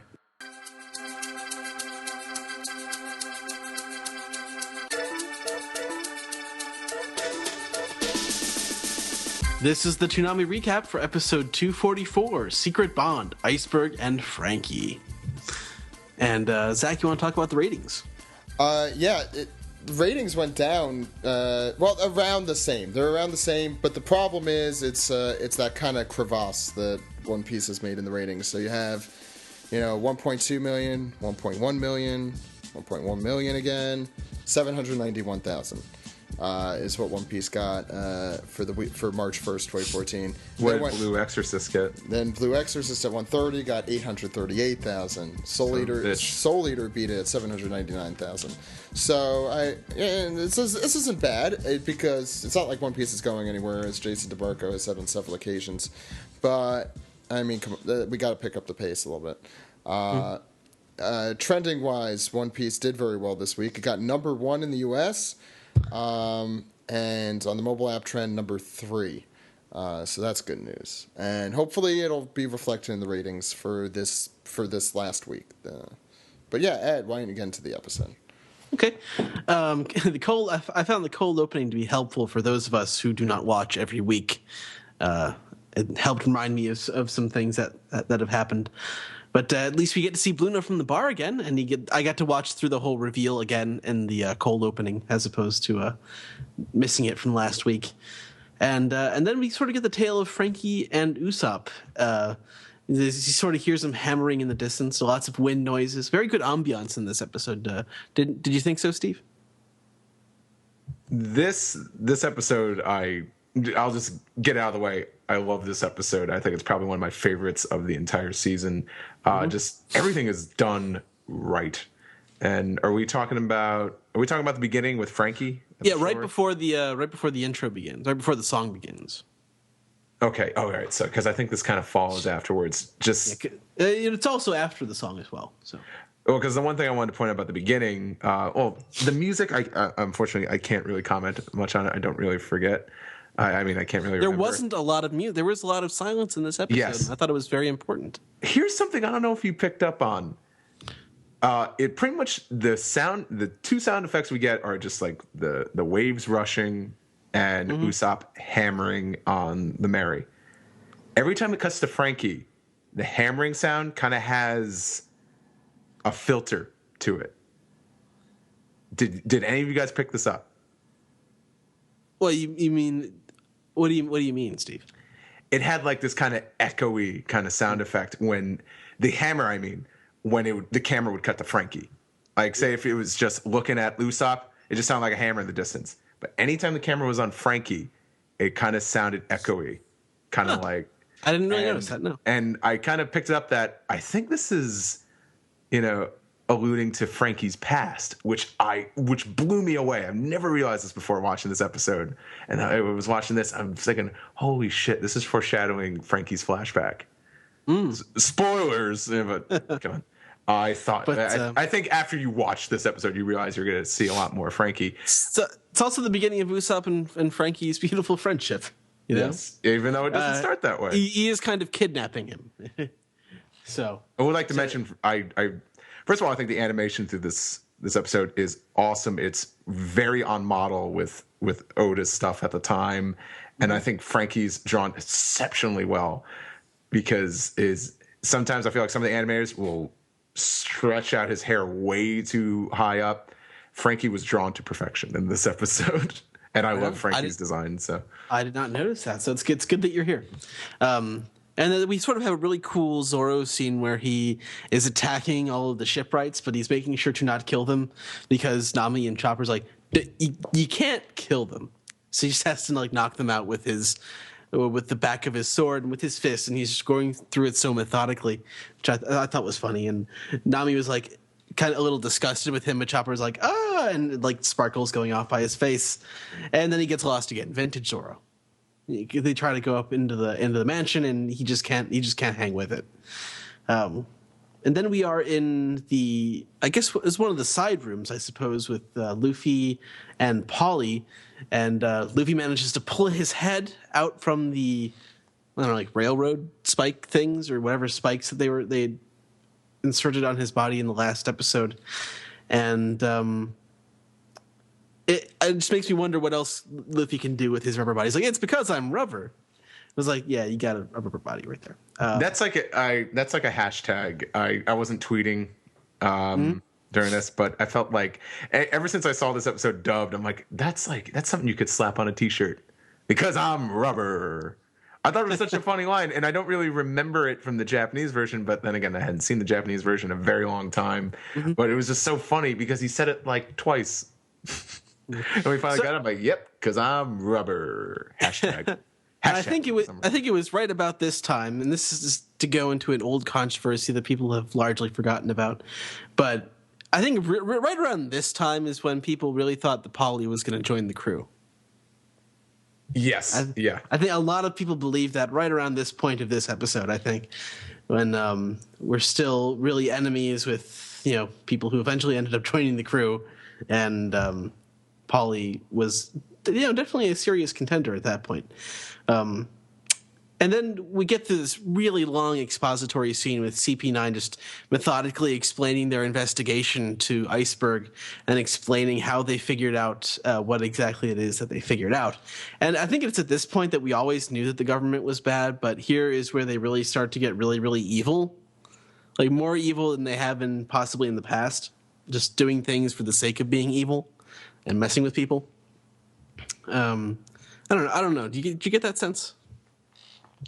Yeah. Well, Lucci is he's just bad to the bone. Well, and then also Forgive me for using that phrase, but Lucci is like a blank slate. He's really more of a bureaucrat than Spondum is, because Spondum likes to go off on his own and have his own egomaniac, flights of fancy and make the government like work for him. But Lucci's all about the objective. He's like the perfect government employee, really. He doesn't really think about or have any morality of his own. So he just does. He's a freaking robot. Yeah, perfect bureaucrat. He demands. It's interesting. He demands that Iceberg have respect for him, and then he kicks him in the stomach. Well, here's the one thing that the dub screwed up on, and I mentioned this before when we reviewed this set. And the funny thing is, because this line was intact in the episode preview, but not in the actual episode. Yeah, I think when Lucci does kick him, it lost a lot of its umph because the original line, Iceberg did say, that's because I understand human nature, but he didn't refer to him as Lucci. He called him boy. Meaning, yeah, you think you're so smart, you're still wet behind the ears, you know nothing. It was a huge insult to Lucci. I felt nothing, like, Rob Lucci. Yeah, I felt like that doesn't.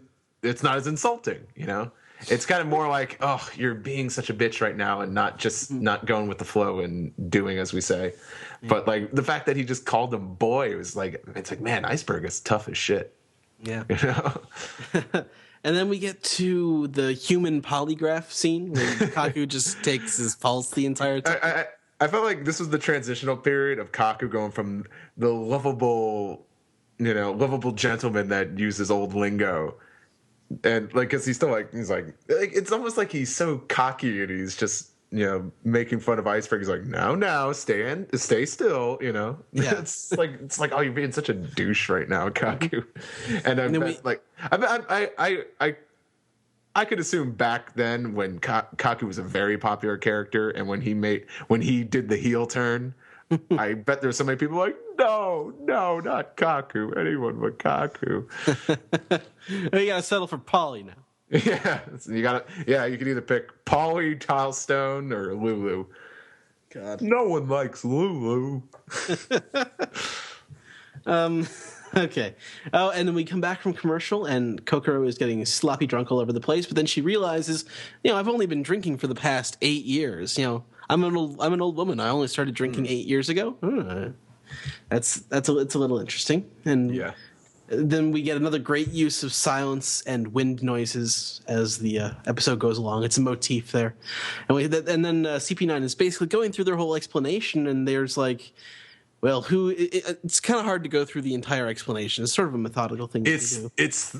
This episode is the explanation. This episode is convoluted. Yeah, a little bit. But Cuddy Flam, who is that? That's a name I haven't heard in a long time.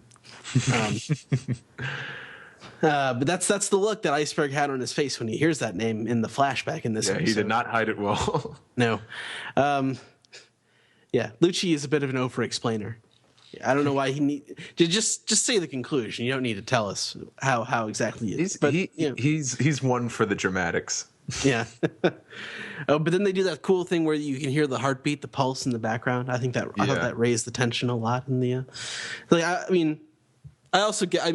wrote this down later on, but I give Lucci shit for like laying out the entire thing, but he isn't wrong. And none of this is wrong. They all came to they're very good at their jobs. You see. Well, So. I was kind of watching again, and for the first time, I kind of thought they're kind of stupid if it took them so long for them to figure this out. They're like, that guy called himself Cuddy Flam. It says Cuddy Flam was one of the former students of Tom's. It seemed like, oh yeah, we remember that, and we kind of just forgot about it because he was Frankie.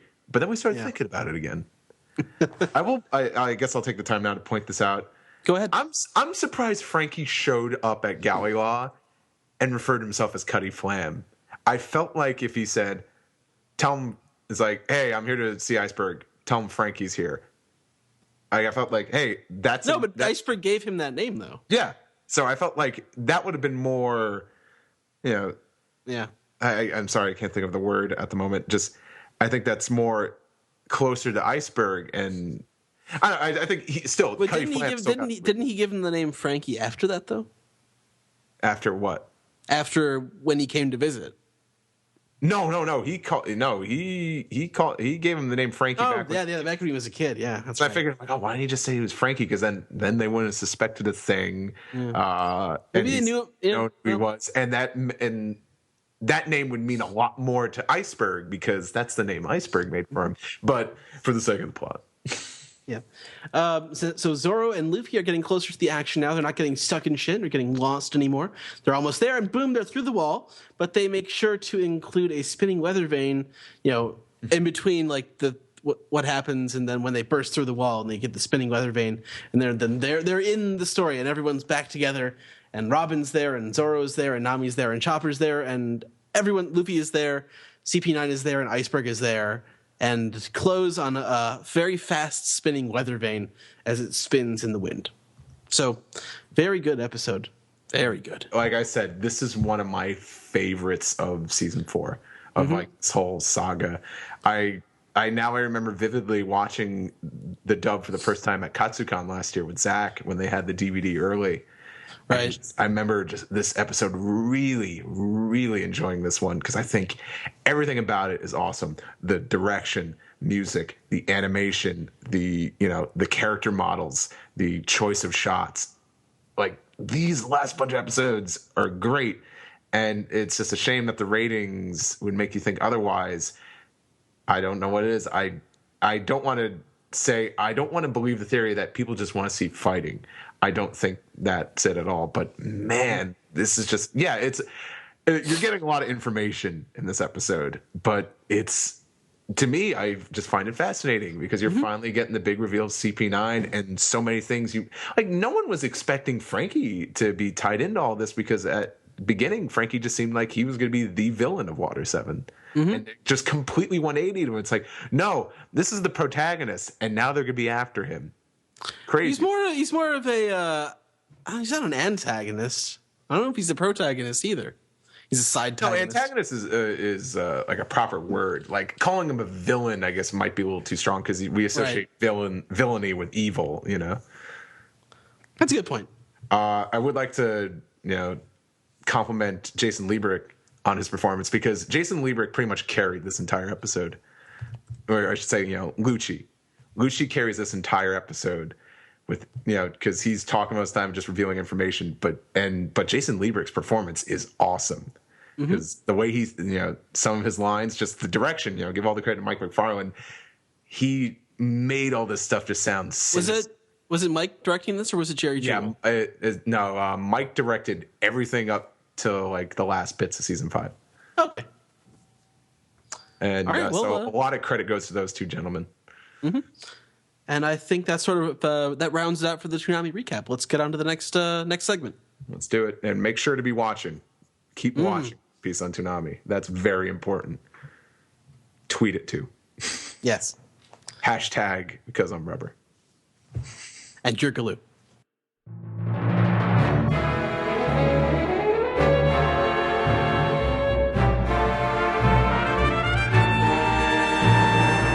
This is the Piece Together segment where we take your questions, comments, and theories, and we eat them, and then digest them. And I'm not telling you what happens after that because it gets complicated. Oh, no. If we lost the memory of Piece Together, we wouldn't have our steak to go with our salad. Want my steak? It's very ironic because I destroyed my hand on steak. Anyway, Zach, you want to get straight into this? yeah. Why don't we get straight into this? Why don't we get to what we've been really waiting for here? That's right. It's time for Piece the Tweet. Yeah. I missed And that. that's not a reference. Wait, yeah, it is. But It's not a not the metaphor ones either. me and Doc have been making. It's not a metaphor either. That's an old reference. Okay. Wow. It's like a couple months old. All right. First question comes from Richard, who asks, Pika might be Luffy's greatest opponent. After all, his body is made of floors and walls. Hashtag Luffy gets stuck. We did that last week, didn't we? That was okay. That was the last one from last week. But it's still a good one, so it's Yeah. fine. And it makes me angry to think about. Next question comes from Ben, who asks, if Frankie had entered the tournament with Luffy, how would he have done? Could he have won A, B, or D block? Probably not. D. I'm thinking D. Like, who was in D that was... He would have massacred B. I mean D. Sorry. D he would have won. Well, he wouldn't have beaten Bartolomeo, and he wouldn't have beaten Burgess. We don't know if he would have beaten Bartolomeo because we don't really know his, like... We only know he has that cool devil fruit. I mean, maybe... yeah, you're probably right. I don't know if Frankie could have beaten Bartolomeo. Frankie's kind of clumsy. He wouldn't have won A. If Luffy weren't in C... I'm trying to think who... Oh, no. I don't think he could have won C either with Don Chin Chao. I think D is the only one I'm relatively confident. Wow, everyone's selling Frankie so short. Frankie is not one of the monster trio. Well, after all, he's to blame for Usopp's situation. Yeah, That's right. Frankie. Jesus. God. Okay. The next question comes from Bendik Johansson, who asks, do toys recognize people who have turned into toys, or do they forget about the person too? I think they Do forget. not. Yeah. Yeah. Wouldn't they not forget, actually? No, I think they do forget who... They don't forget who they are, but they'll forget, I think, who the other toys are. Right. I think. I don't know. Have we had, like, a example of that yet? I don't know. I don't think so. The only people we could maybe see that from is the, grandsons from Don Chin Chao. That's But true. I don't think they recognized each other because, well, they were in toy form. But, yeah, there's no proof to back the theory up, I think. Mm-hmm. Greg's probably debunking me right now while listening.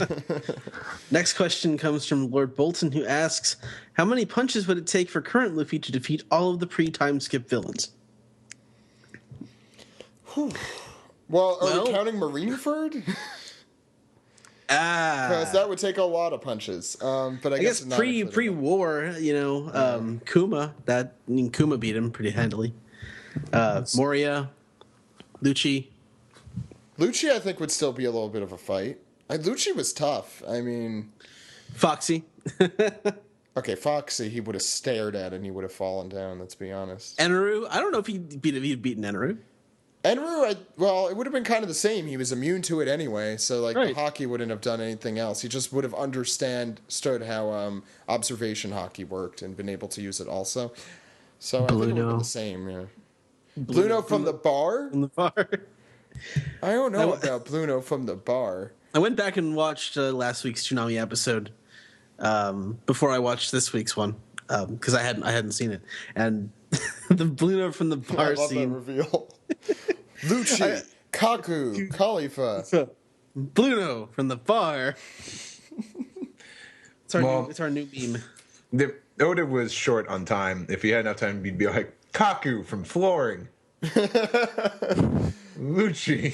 I feel like it's that elevator. What is it? First floor, Kaku. Men's shoes. And shoes. Second floor, lingerie. Lingerie. Khalifa from the front desk. And Bluno. Bluno, I know you very well, so I'm not going to say your occupation. That's the thing. No one knew who he was. Anyway, go ahead. Next question comes from Nodope, who asks, do you think One Piece has any references to South America?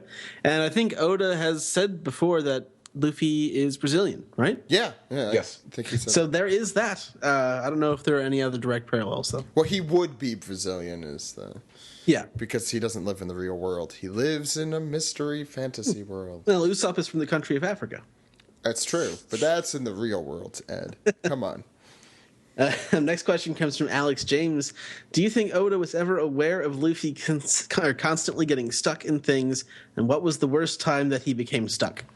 The third time in Water 7? The worst time, I have to say, yeah.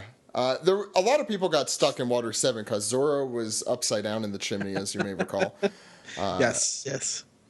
God, I think Water 7 really pissed me. Like the end. Or I mean, he was inside that snake for a long time. The snake was really frustrating. That's true. Yeah.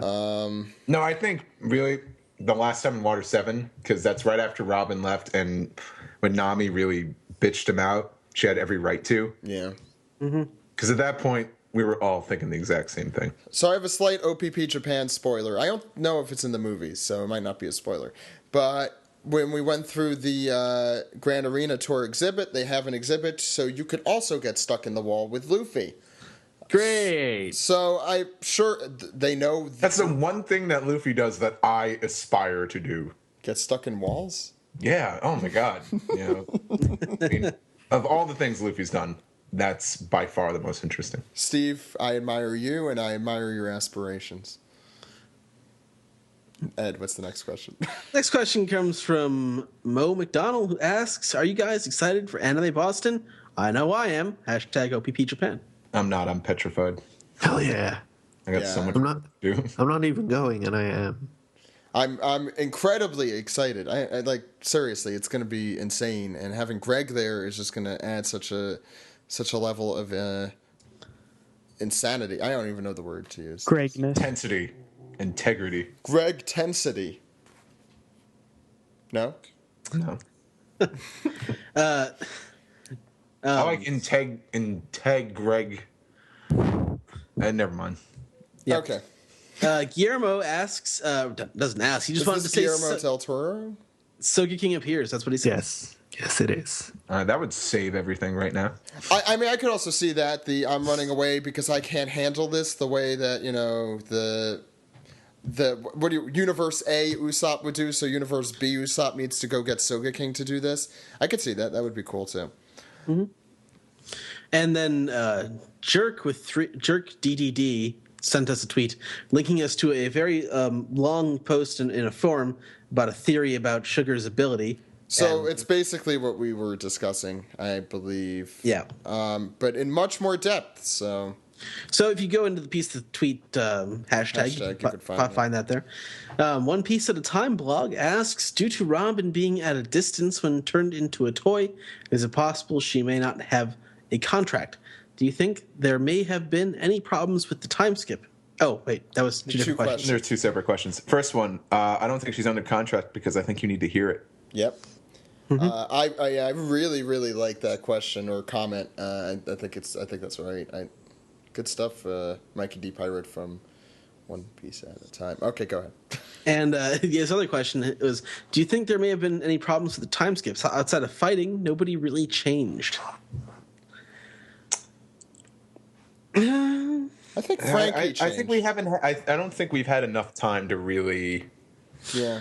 I think all the characters are a little more mature than they were a couple years ago, if nothing else. It seems that way. Sanji is just a giggling. Sasslepuss. Sanji is. Sasslepuss. Yeah, that's what I'm calling him. A giggling No, he's a bit of a gigglepuss. Bit of a gigglepuss. Giggle. Yeah. That's the word I'm looking for. A gigglepuss. Weisenheim. Weisenheim. Dr. Chop has a mustache. Oh yeah. I forgot about that. I don't know. I'm trying to think of who's obviously kind of changed. Honestly, I think out of everyone, I think it's Frankie.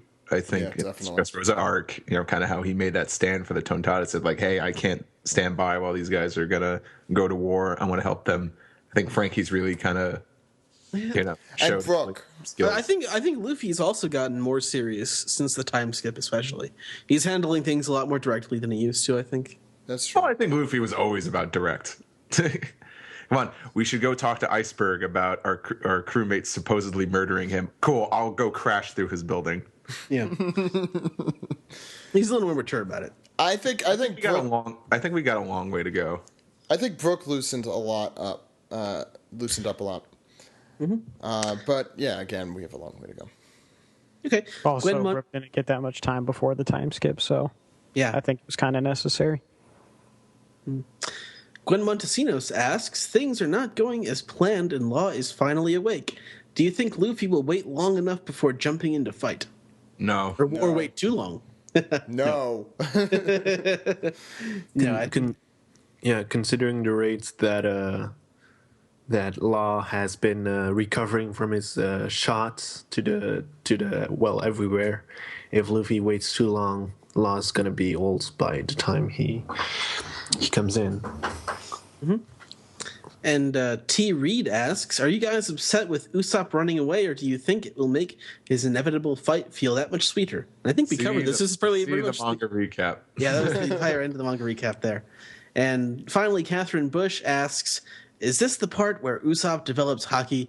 He lied about having haki in the past, and his lies have a habit of coming true. I think this has more to do with the memory loss, the idea that we were having before than with haki. Usopp having haki is an interesting idea. I don't know. I can't see anyone outside the monster trio really getting it. But well, look, Usopp's not part of the weakling trio, he says, and then doesn't do. All right, I guess we could go into Reddit. Why do you think the first one comes from DJ TJ 1297? Why do you think Dragon is against the world government? You would think that Garp nailed the Navy into his son. Apparently, he didn't do that well with his grandson either, so I don't think Garp does that well of a job to begin with. Garp is not a good grandfather. We have learned that and named episodes after that. Yeah, I guess that answers that question. There's a lot of reasons to hate the world government if you've been reading, though. Did you watch Enies Lobby, or did Robin get wiped from your memory and then you just completely forgot about it? Who the hell is Robin? Anyway, the Chef 12. So between cover stories, Oda usually draws each of the Straw Hats with animals. So far, the only main crew member left is Robin. Now that Robin is a toy, do you see Oda mentioning that in some way in the upcoming cover page? I guess he means that she'll be drawn as a toy with animals or something. That would be funny, but then if Oda really did stuff like that, then when Usopp left the crew during Water 7, he wouldn't have been put in any color spreads. Good point. Next one comes from Adinas, our reporter for OnePiecePodcast.com. With Robin being turned into a toy, do you think it will affect Sogeking in some way as well, since Robin was one of the reasons why Usopp had to come up with the alternate persona in order to rescue her? Also, is there any particular reason why Frankie referred to Usopp as Usoland in the end? Okay, I guess everyone else has the same theories as me. Yeah, so I mean, this is basically what we talked about all for the end of the manga recap, isn't it? Yeah, I mean, unless anyone has any additional points. I don't think Sogeking is a huge factor right now. I know, like, that's kind of still like his alias on his wanted poster, but I don't know. I'm not sure if we're ever going to see Sogeking again. I would have agreed with you before this happened. Now I could see it. I don't know if I'm confident. It'd be a great time for him to come back. If he's going to come back, this would be the time and the place. But up before this chapter, I totally would have agreed with you. I think he would be done with that. I think he had matured past that. But now he is immatured. Anyway, any more thoughts on that? No? Cool. Usopp is Superman. Usopp's going to find a phone booth and he's going to become Sogeking. Do they have phone booth? I'm not even going to get... Dream Threader... It's a 3 instead of an E. Says, last we heard... last we heard from Dellinger was Diamante telling him to go guard the Smile Factory with Lao G. I know, right? Do you think he is there, or perhaps he was instead sent after the Twirly Brow Pirates? That would be kind of weird. I It's don't like, think that. hey, Dellinger, change of plans. I want you to go after the rest of Straw Hat Pirates. They're on their ship and they're going to the next island. So, just swim. Grab With a your ship. heels. Yeah. Get in a rowboat. You know how hard it is to swim in heels. I can't think of anything stupid and catty right now for Dellinger to say. Just don't want to get my hair wet. Okay, next one. Yonko Productions did mention that the site's been going slow, and I do want to repeat that we are going to be in the process of transitioning that. And servers suck. Transitioning can be a painful process. So. Well, we haven't done the transition yet. It's the server that's a painful process. Well, right. We've done this a couple of times before. 3, very recently. It's kind of getting annoying. But this will be the last move. I will make sure of it. If we move. Or if we find another solution. Either way, it will go faster soon, is what I'm saying. Pirate Bagel. I love that name because it's referring, I hope, to something. I have a theory that Zoro is going to finally show us his power during his fight with Pika. Consider what we've seen him do so far. He's cut a ship in half at Shabari. He fought Hody Jones underwater with ease, considered Hyozu an unworthy opponent, and merely scarred Monet with his sword skills. If you look closely at the few panels we've seen, it seems like Pika can only control the castle with parts of the castle that are connected, like walls and floors. I think Zoro is going to change the strategy and cut the castle apart. He goes on, but Ed, it sounds like you have a comment on that, right? Or no? Well, yeah, I'd be very excited if Zoro were to do that. It seems set up to make him like cut massive things in half this arc. So, which is the favorite. It's the best part about Zoro is cutting. I mean, like he cut up that tower in Thriller Bark. That was, and he sort of set it on fire like that. I'd kind of like to also see him do something with fire as well, since Kinemon's there, but I'm not sure what that would be. Also in East Lobby. That's right. My name is Asak Schreider. What am I doing? I know Breaking Bad references. I think it's clear Usopp will have his moment soon enough and man up and take down Sugar. But now that she has the Tata Babasco, how do you think it's going to go down? Will Usopp have help soon, or will he somehow strategically take on these two on his own? That's a very good question. It's a very good question. I don't want someone to save the day for Usopp because that's a cop-out. I agree. When we've seen, I hate to bring this up one more time, but it'll be my last time, I promise. When we saw Soga King in the past, did Zach, Usopp... I swear to God. Did he, run away first and then come back in the mask? I think he did that with Perona, right? He's like, oh my God, I'm never going to beat her. And then he came back and it's Soga King. I'm going to kick her ass now. Did that happen more than once, or was it that one time, or at all? I honestly can't really remember that well right now because it's really been a while since I've read Lord Bark. Did it happen during Water 7? Is that In Water 7, he kind of just said, it's not like he ran away. He's like, let's get out of here, zoinks. He walked to the back of the roof of the train car, and then he changed. And speed painted a mask. That's kind of my theory on how it's going to go down. I don't know how I think he'll just beat her old-fashioned, That sounds so wrong. One of these days, Sugar. One of these days. Give you the old fashioned. No, I meant he'll use his Kabuto. I think he could beat her without resorting to a little bit of Tabasco I hate to make light of a serious subject, but beat her old fashioned. Okay. That should just be a thing. I don't know. I don't mean I think we should just move on. I think just if you get into a fight with someone, just be, I'm going to give you the old fashioned. All right, Facebook questions. We've been neglecting you. So Aaron asks, if Blackbeard did beat Luffy, old-fashioned like, and capture him.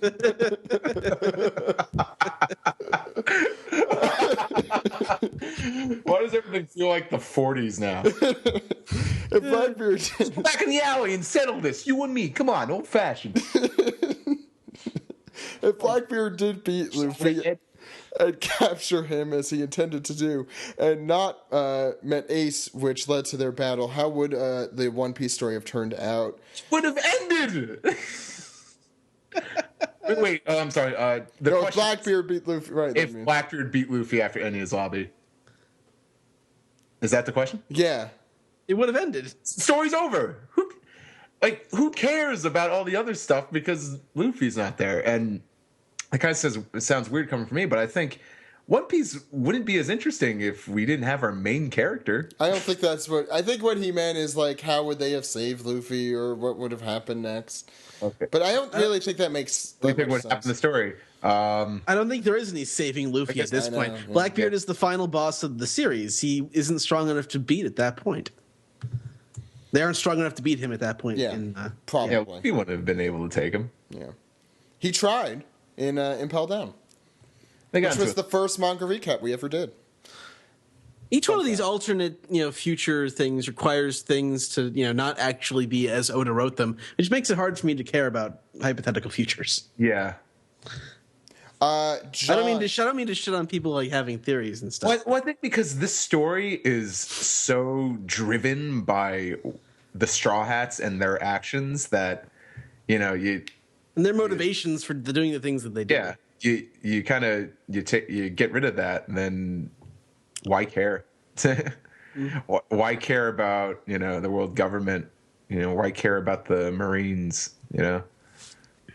Hey, so this Dick Akainu is now the admiral. Like, who cares? What did he ever do? It's like I hear he's a dick, but I didn't see anything. Oh, okay. So now what happens if Blackbeard captures Ace instead? Yeah, Akainu killed Ace. Oh, that dick! I hope Luffy, the main character, takes him out. Is this making any sense? I don't even know. No, you're fine. It makes sense. It makes sense. John said, I was rewatching the Skypiea arc recently, and it occurred to me that observation hockey doesn't seem to work when the target is unconscious. Isa and Eneru continually talked about people's voices disappearing and acted as if they had died. Do you think that this could mean that Cavendish would be undetectable when in Hakuba mode? Of course, sleeping isn't exactly the same as being knocked unconscious, but I thought it might be worth mentioning. Well, there was also Luffy when he did his, no thinking dance, and Eneru couldn't hit him. That one. Yeah. Yeah, I forget exactly what it's called. It was actually a name technique, but Gum gum do. I think that's what it was in English, something like that, right? Yeah, I think so. Not making that up. Gum gum orb of confusion. Well, any thoughts on how this would relate to Cavendish and Hakuba? Is it so much that he's unconscious, or is it just that another personality takes over? That's a good question. Because I don't think it's necessarily unconsciousness. Yeah, I think you're right. You're probably right. Like it is like Cavendish falls asleep for a second, but then another personality takes over. Yeah, I think you're probably right. I mean, he does fall asleep, so it's debatable. But I think I would lean towards Steve's idea there. Any other thoughts? No. Okay, Andrew says, how do you think Hockey and Sugar's hobby fruit interact with each other? Maybe protecting these spots she touches with a color of armaments can prevent you from being turned into a toy. Maybe having Hockey will let you remember people she turned into toys. Wow, that's interesting. And maybe Hockey will do nothing at all. What do you think? Closer to the third one, probably. I kind of like the first one. If I had to choose, the second one is a cool idea. Don't get me wrong, but I don't know. Any other? I don't know. It's still your body, even if it's armament hockey. It's part of you. I don't see why it wouldn't turn you into. Well, I guess I it's could be like wrong. the I think effects of the Devil Fruit. it's supposed to negate Devil Fruit abilities, so it's not. It's not too bad of a theory. That is a good reason for that to be right, not just because it protects you. William, Cody. I'd lean more towards the first one as well, Yeah, me too. but definitely not the third one. There must be some kind of weak point, like some way to avoid it. I call that wishful thinking. Yeah. No, optimistic thinking. Probably realistic too, though. Looking at the glass half full, me. Okay. Let's go to our emails and then we'll finish off here. This one comes from Toby. When Law was shot, he thought about someone named Cora, which is Spanish for heart, implying that someone was in the heart seat before him. Do you think that this was Inazuma? He is stylized like a heart, and it would fit into the rock paper theme. So rock with Pika, paper with Diamante. What do you guys think? That's a cool idea. Well, I was about to say that was so far-fetched till you mentioned the Pika and Diamante thing. Right. Well, yeah. I mean, what do you think? Well, then what are we forgetting? Rock, paper, scissors, and what's the last one? Shoot. Which Doflamingo does, apparently. That would be cool. I mean, this is the chance to use rock, paper, scissors. If you're going to use it, Rocks, paper, scissors. Rocks, paper, scissors. Yeah, we haven't gotten our Ginyu Force-esque characters yet. It would be great to just have a flashback, and it's Inazuma and with Diamante and Pika. Just rock, paper, scissors. Sorry. All I can think now is just... so like, rock beats scissors, but paper covers rock. And scissors cuts paper. Oh, my God. I forgot the rest of that. It all makes sense now. Joel says, it was revealed during the voyage between Punk Hazard and Dressrosa that Eustace Kid, Basil Hawkins, and Scratchman Apu had formed an alliance and are planning to go after a warlord. Which warlord do you think they're going after? Big Mom, Kaido, Shanks, Blackbeard? You mean an emperor? Emperor. He wrote warlord. He means emperor, one of the four emperors. Maybe they're going after Shanks. I think they're probably going after Kaido also. I feel like that would kind of explain why it happened when it did in the story. Or maybe Big Mom, but one of those two. I'm leaning toward Kaido. Yeah. We want to take both of them out first, because, frankly, who cares? We know nothing about Kaido, but he seems to have the animus of a lot of people in this world. Yeah. Yeah. It'd be funny if he was like the nicest guy ever.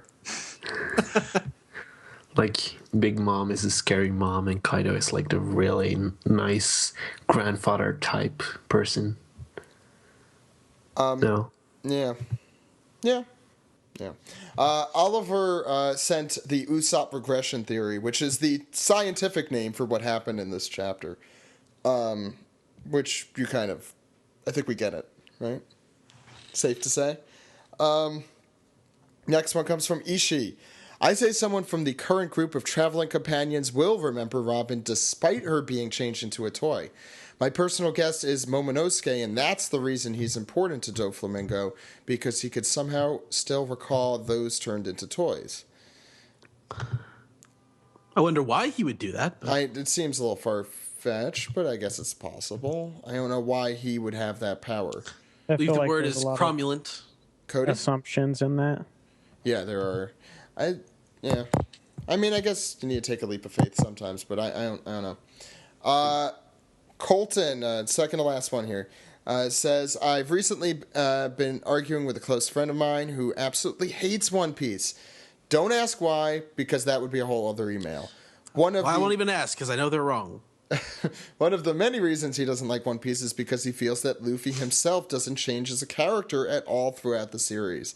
Though I should point out that he presumably hasn't even watched halfway through Skypiea. Either that, or he at least watched up through the introduction of Enru. He doesn't know for sure, but he hasn't seen Water 7. To get to his question, though, what are some good character moments for Luffy that I could use to show my grumpy friend that he has grown as a character? They could be from any point in the series. He probably isn't going to give the whole series another chance anytime soon, but as much as he doesn't like the series, we still like to argue and debate over certain aspects of it. Show him Luffy's origin. Yeah. My question here, though, since he only got to Skypiea, was he watching the 4Kids version? was about to say, but I guess since he's watched past this, I guess this wouldn't help. I was going to say, dare I call it this, his old-fashioned fight with Vivi. Oh, God.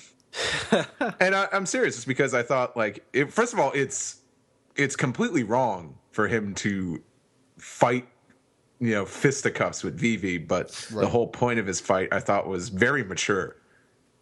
It wasn't just Luffy like, no, I want to fight Crocodile. It was he had a pretty, deep reasoning behind that. But I don't like Luffy's always been, his motivation's always been, for his dreams and for his friends. And if you think that's just bland, then I don't know. I don't understand. I think it's just, you got to look at all the situations he gets into, or just how he rises up to all these challenges. I mean, and also part of the appeal of the Luffy character is the belief he has in his, his faith in his beliefs. The fact that he doesn't, change to a large extent. I mean, he changes in small ways. He develops. He becomes a more mature character. But part of the allure of Luffy is that he has strongly held beliefs, and he doesn't let the world change his beliefs, and that's part of the reason why we love him. He's going to believe in the same things from day to day, regardless of what happens to him. And I can't believe I almost forgot this. If at this point, if spoilers aren't a factor, just hit him with the heavy stuff. Yeah. Ace dying. Yeah. Everything after that, before the time skip. Yeah, on that. Yeah, go ahead, Cole. Sorry, I have like a bit of a story because I have a friend here who never was into One Piece, and obviously me being like a big fan of it, kept talking about it. And so he like asked what the big deal about it was, and I told him that I asked if he watched it on TV a long time ago. He said yeah, and I said that he had watched the 4Kids version. So we were at an internet cafe, and I sent him 2 videos. Just to show him that it wasn't what he thought it was. The first one was a comparison from 4Kids and Funimation for Bellemere getting sent to the dungeon. And then he was like, what the heck is this? One second I'm laughing my ass off, and the next second I'm crying my eyes out. And I was like, exactly. And then I sent because he was like, that's extreme. And I was like, I'll show you extreme. And then I showed him the scene where Adami stabs her arm. And then he was like, holy crap. And then we came out like a few hours later, and he's like, yep, so I'm on episode 5 now. And I was like, what? You're watching it now? And so he's going through it pretty slow. I think he's probably like around the 20s now. But he's like gotten to the point where he's defending it and recommending it to other people and stuff. So I consider that a success. That's a success. So I think if you just show them, like, don't really worry about spoilers, just show them a scene or two. Ed did that to me. What did I show you? You showed me the Crocodile Luffy fight. Okay. I'm like, what's a karaoke? I don't need that. No, I think I think a really good scene also would be not the fight with Luffy and Usopp, but the actual verbal fight with Luffy and Usopp before, I think is a really good... The argument, especially for the English version, because the voice acting is tremendous on that scene. Yeah, I agree. I think that doesn't just show Luffy. I think that shows everyone. It's like, oh, what if they're put in a really serious situation, in a realistically serious situation? I like that. I think that's a good scene to draw from. Last question, guys. This one comes from Andy. Probably mostly towards Steve. Since the release of Season 4 of One Piece, dubbed openings and endings have ceased, unless the upcoming collections prove otherwise. Although it's a little sad, they won't prevent me from enjoying the series, of course. For those of you who watch the dub, which renditions of the opening and endings were your favorites? For him, it was the third opening, Toward the Light, and Memories, the first ending. And I agree, the fourth ending. I think the first ending was my favorite. I mean, I think I talked about it on the We Are special. I liked the Funimation We Are. And of course, the third opening as well. Mm-hmm. It was awesome. Endings, Brina singing Memories. The first ending is awesome. The Yeah, the fourth ending, which is one of my favorites already, that was sang by Stephanie. That was great. I'm trying to think if any others really stand out to me. I think those are probably my favorite dub versions. Mm-hmm. Yeah, I agree with Andy's picks. I like 3 and 1. I don't even love Memories in Japanese, but it's really good in English. I agree with that. Did I ever tell you about the time their Memories was just playing at the Japanese grocery store back home? Yeah, just over the PA system. This is I think years before we started the podcast even.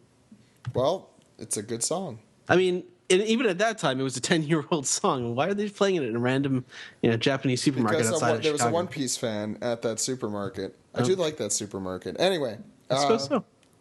I think that's it for Piece Together. Why don't we round off? All right.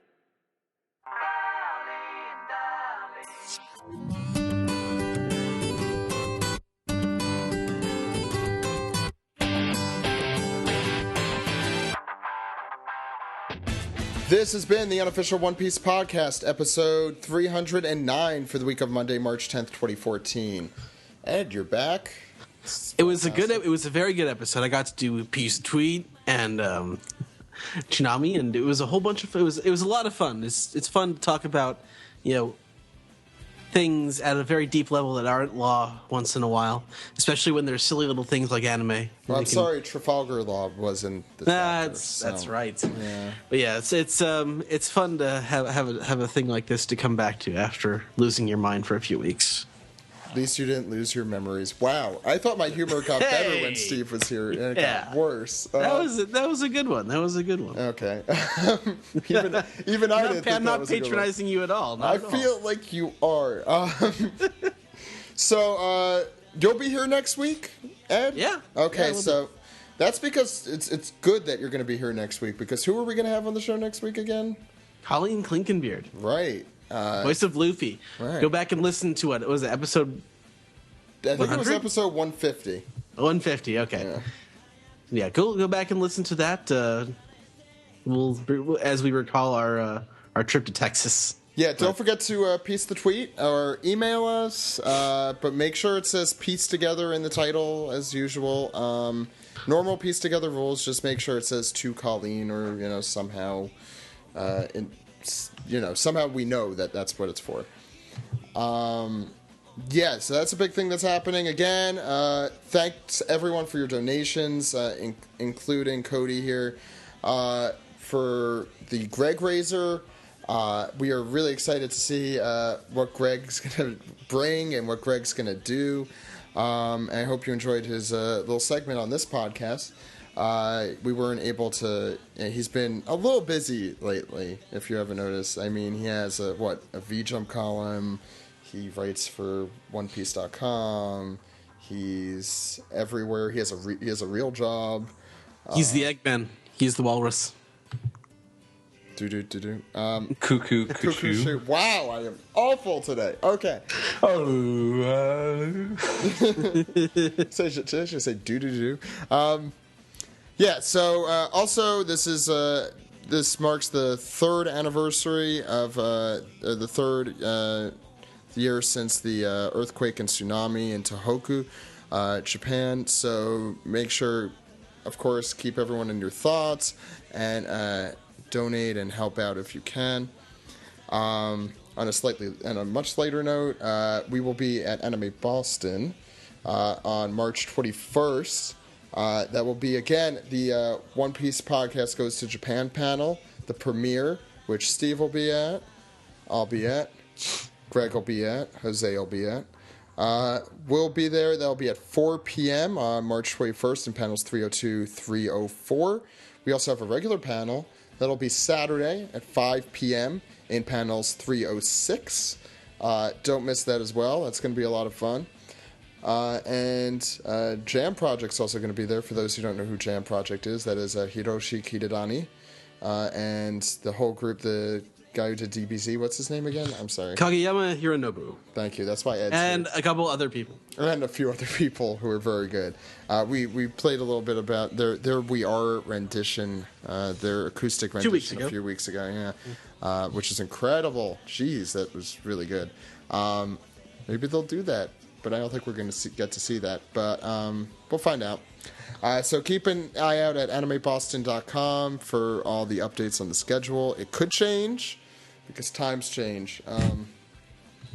And sometimes you forget things. Anyway, speaking of forgetting things, Ed, how could the good people out there contact us? Well, Zach and Steve, they can go to OnePiecePodcast.com, Twitter.com, YouTube.com, and Facebook.com/OnePiecePodcast. OnePiecePodcast.tumblr.com is our Tumblr.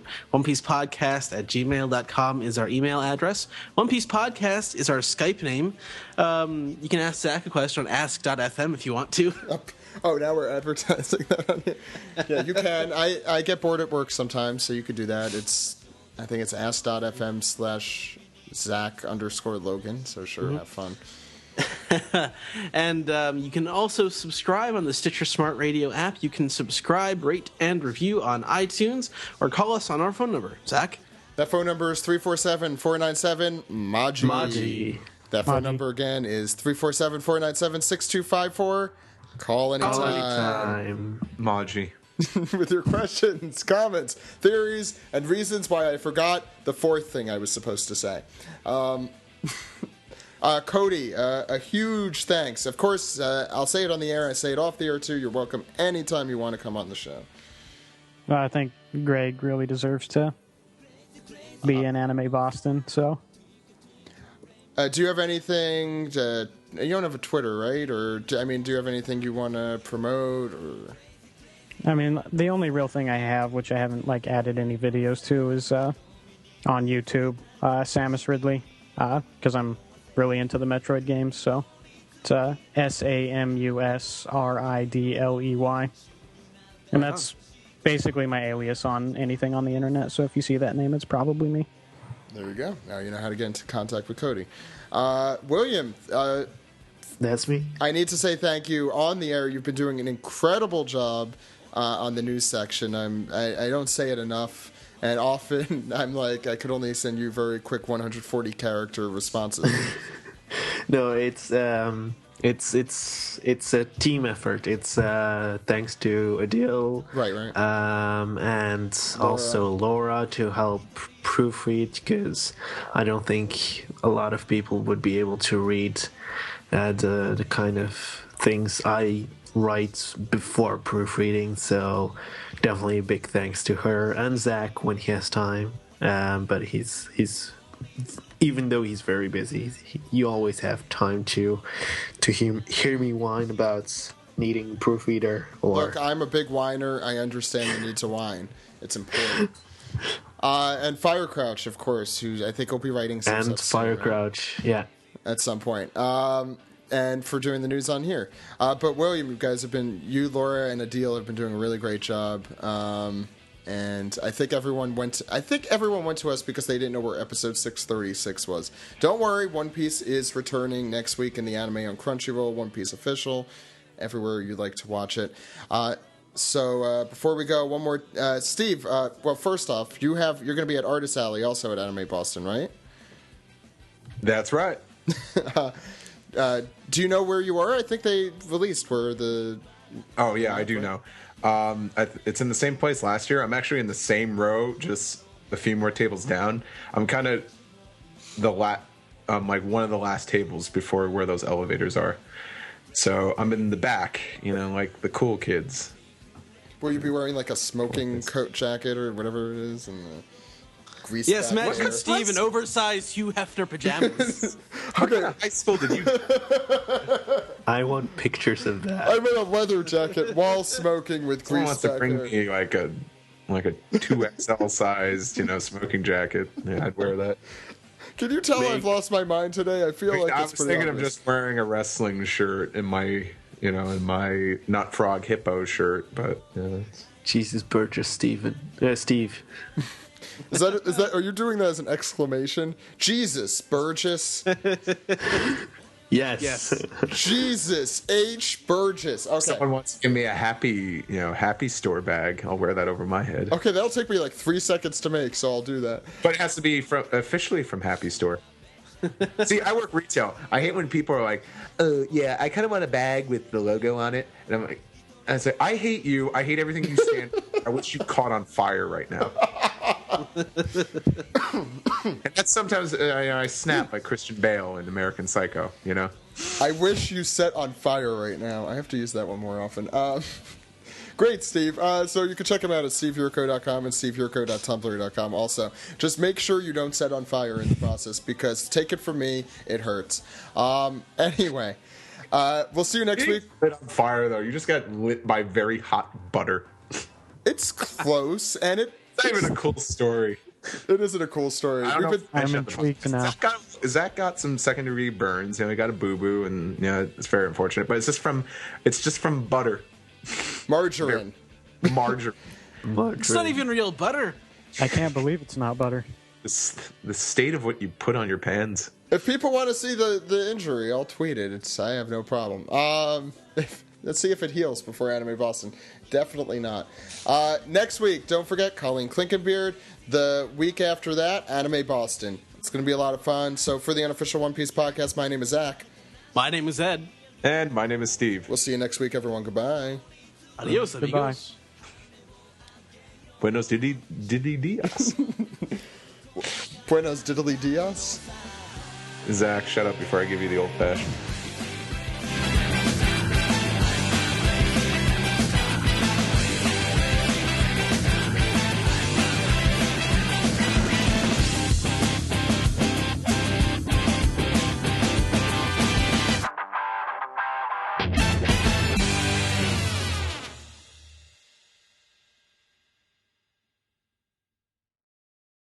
We're going to talk about the One Piece. Oh, what? Do you think Sabo's alive? Are you off your rocker, mate? What's another question we always get? Bob's your uncle. What's another question we always get? Do you think there's going to be another crew member? Luffy always said 10 would be good, and there's not 10, there's 9. You're going to get another knuckle, mate. I think you get another knuckle, mate, and that'll be all good. If you ate a devil fruit that'll allow you to swim, turn you into a fish, wouldn't you still sink? Yeah, that should be.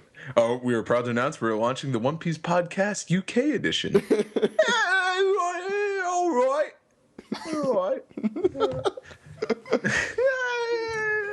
The One Piece podcast goes to the UK and gets their asses handed to them. What's up, all you wankers, you tossers? And then just stab, punch, punted. Kick. Yeah. I'll Dead. show you.